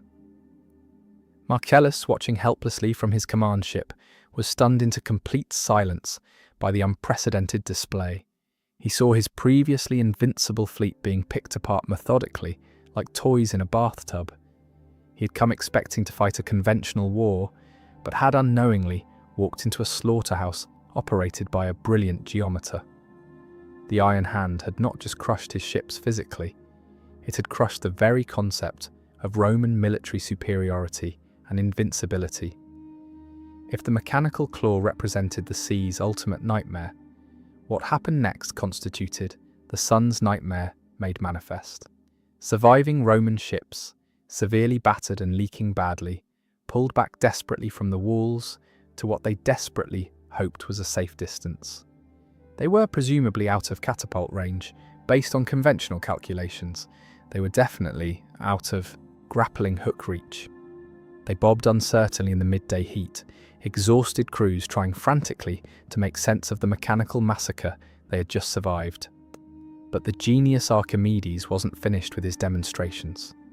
According to historian Galen and later detailed Byzantine accounts, as the sun reached its highest zenith, a strange and terrifying phenomenon appeared on Syracuse's walls. It wasn't a conventional machine of war. It was blinding, concentrated light that seemed to come from the gods themselves. Legend persistently says that Archimedes had specifically instructed his soldiers to polish their bronze shields to perfect mirror finish. Alternatively, perhaps he had constructed a massive hexagonal mirror surrounded by smaller adjustable plates that could be positioned precisely. He arranged them in precise parabolic curve formation, catching the intense Mediterranean sun and focusing it into a single searing beam of concentrated energy. The story continues that this focused beam was directed systematically at the Roman fleet. At first, the targeted wood began smoking ominously. Then, within mere seconds of exposure, pitch, the flammable tar used to waterproof hulls, bubbled violently and caught fire. Suddenly, the lead ships didn't just burn gradually, they erupted in flames simultaneously. The death ray had struck with devastating effect. Panic ensued throughout the fleet. Romans, already traumatized by giant mechanical claws, now believed the gods themselves were raining fire upon them from heaven. We must pause here for historical analysis. For countless centuries, historians and scientists have argued extensively over whether the burning mirrors were historical fact or elaborate fiction. The concept sounds remarkably similar to modern science fiction concepts. Indeed, contemporary experiments from Mythbusters to MIT students have attempted recreating this ancient solar laser with mixed results. The scientific verdict remains inconclusive. Physics tells us that while it's theoretically possible to ignite wood with properly focused sunlight, accomplishing it on a moving ship bobbing on waves from a significant distance is incredibly difficult. You need a perfect focal point held steady for extended time periods. However, let's examine this not just as physicists, but as military tacticians. Even if Archimedes didn't create a literal laser beam that instantly vaporized ships, imagine the psychological effect of hundreds of polished bronze mirrors reflecting intense midday sun directly into Roman oarsmen's and archers' eyes.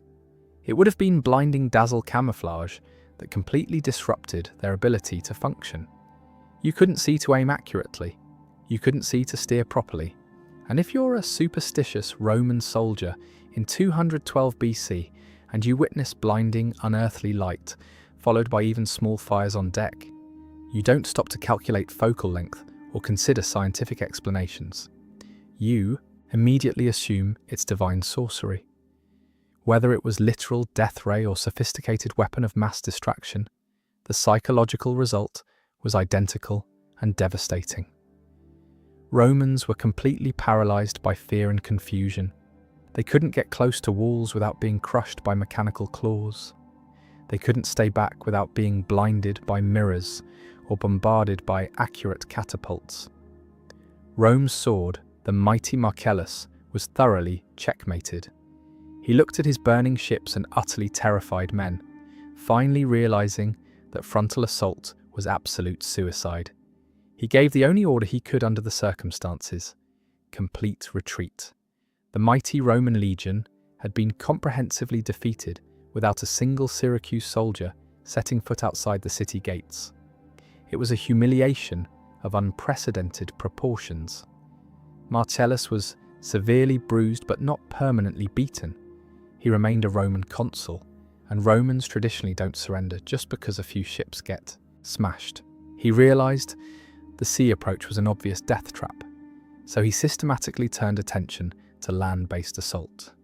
He ordered his legions to assault the Hexapolon Gate on the city's northern side. His military logic was fundamentally sound. The claws and mirrors were heavy fixed installations facing the harbour exclusively. Surely the genius Archimedes couldn't have fortified the entire land perimeter with the same level of mechanical insanity. Marcellus also knew ancient artillery's traditional weakness from extensive experience. In those days, catapults were fundamentally blunt instruments. They fired projectiles in high fixed arcs. If you stayed far away, you remained in constant danger. But if you charged fast and got close to walls inside the blind spot beneath projectile arc, you should be relatively safe. Catapults would fire harmlessly over your head. It was calculated risk based on conventional wisdom. Marcellus ordered troops to rush walls under darkness cover, sprinting into that presumed safety zone to set up scaling ladders. But Archimedes had anticipated this traditional tactic as well. He hadn't just built oversized guns for long-range combat, he had completely redesigned ballistics concepts from fundamental principles. As Roman infantry surged forward, courageously, screaming traditional war cries, expecting safety near walls, they were met with a deadly storm of projectiles. Archimedes had constructed an ingenious tiered defense system. On high towers, massive catapults pounded distant ranks effectively. But as Romans got closer, they didn't enter any safe zone as expected. Instead, they entered smaller, more adaptable engines range, specifically adjusted for shorter trajectories.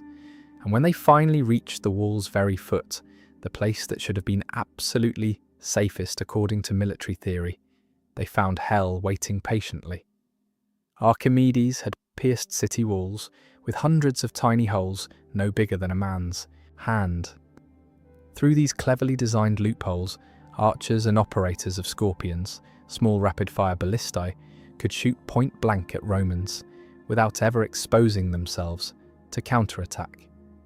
Legionaries were being systematically picked off by completely invisible enemies. Iron bolts and arrows seemed to materialize from stone itself. There was no cover available. There was no blind spot whatsoever. Every single inch of ground from horizon to gate constituted a carefully planned kill zone.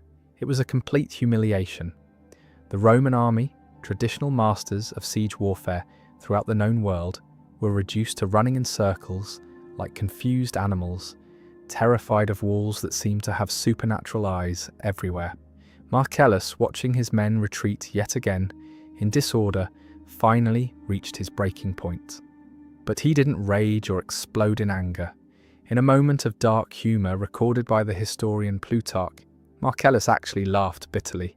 He looked at his shattered engineers and said, "Shall we not stop fighting this geometrical Briareus, who uses our ships as ladles to toss water and outdoes mythology's hundred-handed giants?" It was formal admission of defeat. Rome's sword acknowledged he could not cut through pure genius with conventional military force. Marcellus called off all direct assaults permanently. He realized he could not take Syracuse by force or cleverness. He would have to starve them out through patient blockade. Active warfare was officially over. The lengthy blockade had begun. But for the genius Archimedes, danger wasn't over. Boredom and complacency were about to become deadlier enemies than any Roman legion had ever been. The war had stopped being an active war. It had transformed into a prolonged staring contest. For 2 agonizing years, the Roman army sat outside Syracuse's walls, slowly rotting in oppressive Sicilian heat. Initial assault glory had completely faded into camp life misery. Malaria bred systematically in nearby marshes. Supplies were consistently tight. Morale was steadily plummeting. Inside the city, Syracusans were surviving adequately, but they were permanently trapped. The blockade represented slow strangulation, but thanks to stored grain and seemingly impenetrable walls, the city felt confident, perhaps dangerously overconfident. They believed they had definitively won. They had the world's smartest man protecting them. They had successfully repelled Earth's greatest army.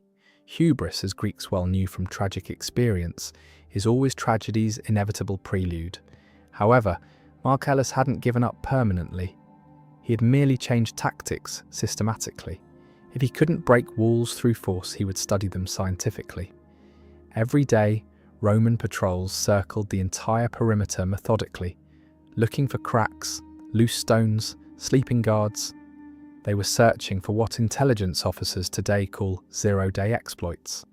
Ironically, the crucial breakthrough didn't come from battle, but from diplomatic conversation. In 212 BC, a prominent Spartan exile, named Hippocrates, staying temporarily in Syracuse, was captured by Roman ships while attempting to slip through the naval blockade. Syracuse desperately wanted him returned. Rome was willing to negotiate terms. Both sides agreed to meet at a neutral location near Trogelus Harbour, a city wall section that perched precariously over rocky cliffs. It was considered an extremely low-risk area, so quiet that defenders barely paid any attention to security there.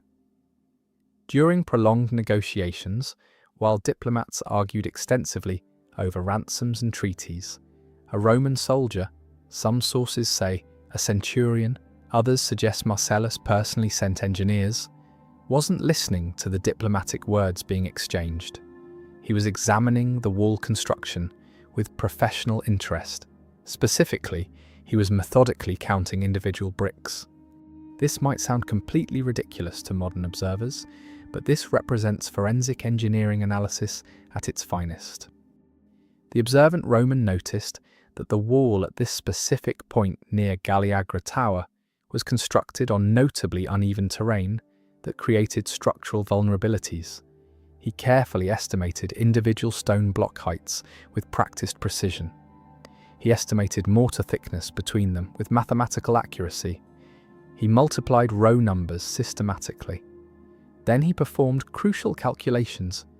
He realized something that had escaped everyone else's notice completely. This particular wall section was significantly lower than all others around the perimeter. From the sea approach, imposing cliffs made it appear towering and completely impossible to scale. But from the narrow land strip where they currently stood for negotiations, it was actually quite accessible with proper equipment. More importantly, his precise calculations proved that standard Roman scaling ladders, completely useless against main walls elsewhere, would fit perfectly here for assault purposes. It was a fatal design flaw hidden in plain sight through geographical illusion. Syracusans had grown dangerously complacent because of difficult terrain, assuming imposing cliffs provided adequate defense by themselves. They hadn't bothered building walls significantly higher there because they believed natural barriers were sufficient protection. Romans returned to camp not with any diplomatic treaty, but with precise measurements for assault. Marcellus listened carefully to the detailed report. Rome's sword finally had a viable target for attack, but he couldn't simply attack immediately. Archimedes' defensive machines would still tear them apart systematically if they were detected approaching. He needed a major distraction. He needed the entire city looking the other way during the assault. Fate seemed finally ready to smile favourably on Rome after 2 years of frustration. A deserter from the city brought crucial news to the Roman camp with perfect timing. A great feast was rapidly approaching, the annual festival of Artemis. The deserter reported that while food remained scarce inside the city due to blockade, wine was surprisingly plentiful from pre-siege stores. For 3 consecutive days, the entire Syracuse, soldiers and civilians alike, would be drinking heavily, dancing wildly, and celebrating their protective goddess with unprecedented enthusiasm. They would be completely drunk. They would be extremely loud. Most importantly, from a tactical perspective, they would be totally distracted from military duties. Marcellus examined his specially measured scaling ladders with satisfaction. He studied the calendar with tactical precision. Mathematical calculations had been completed accurately. The assault date was definitively set. Archimedes' mechanical genius had held the city gates shut securely for 2 full years of siege, but drunk sentry carelessness was about to unlock them permanently. The greatest mind in history was about to be undone by wine and celebration. Night fell ominously over Syracuse. It was a night dedicated to Artemis, goddess of the hunt. But inside the city, the only thing being hunted systematically was complete oblivion through alcohol. After 2 years of siege conditions, rationing, and constant fear, Syracuse's people had finally snapped psychologically. Built-up tension had to be released somehow. When wine casks were opened ceremonially for the festival, the city didn't just drink moderately, it drowned itself completely in alcohol. Streets, usually patrolled by disciplined guards, were now filled with music, laughter, and staggering soldiers. Watchtowers, the city's crucial eyes, grew heavy and shut completely. Even sentries on critical northern walls, believing themselves safe behind Archimedes' genius and sheer cliffs, abandoned posts entirely or fell asleep in drunken stupors. They felt absolutely invincible. They had forgotten they were at war with Rome. Outside the walls, in pitch-black darkness, there was no music whatsoever. There were only wave sounds and suppressed breathing of 1,000 hand-picked men. Marcellus had selected his absolute best soldiers, legion elite troops. These weren't just ordinary soldiers. They were specialized scalers, men with steel nerves and cat agility. They carried swords, shields, and specially measured ladders constructed in secret based on brick counts from reconnaissance. They approached the Troglus wall section. In complete silence, this was the most dangerous moment of the entire operation. If one man slipped on loose stone, if one piece of armor clanked against rock, if one intoxicated guard happened to glance down from the walls, the alarm would sound throughout the city. And if that alarm was raised, Archimedes' mechanical weapons would awaken from their slumber, and systematic slaughter would begin anew. The first ladder touched stone with barely audible contact. Then the second followed.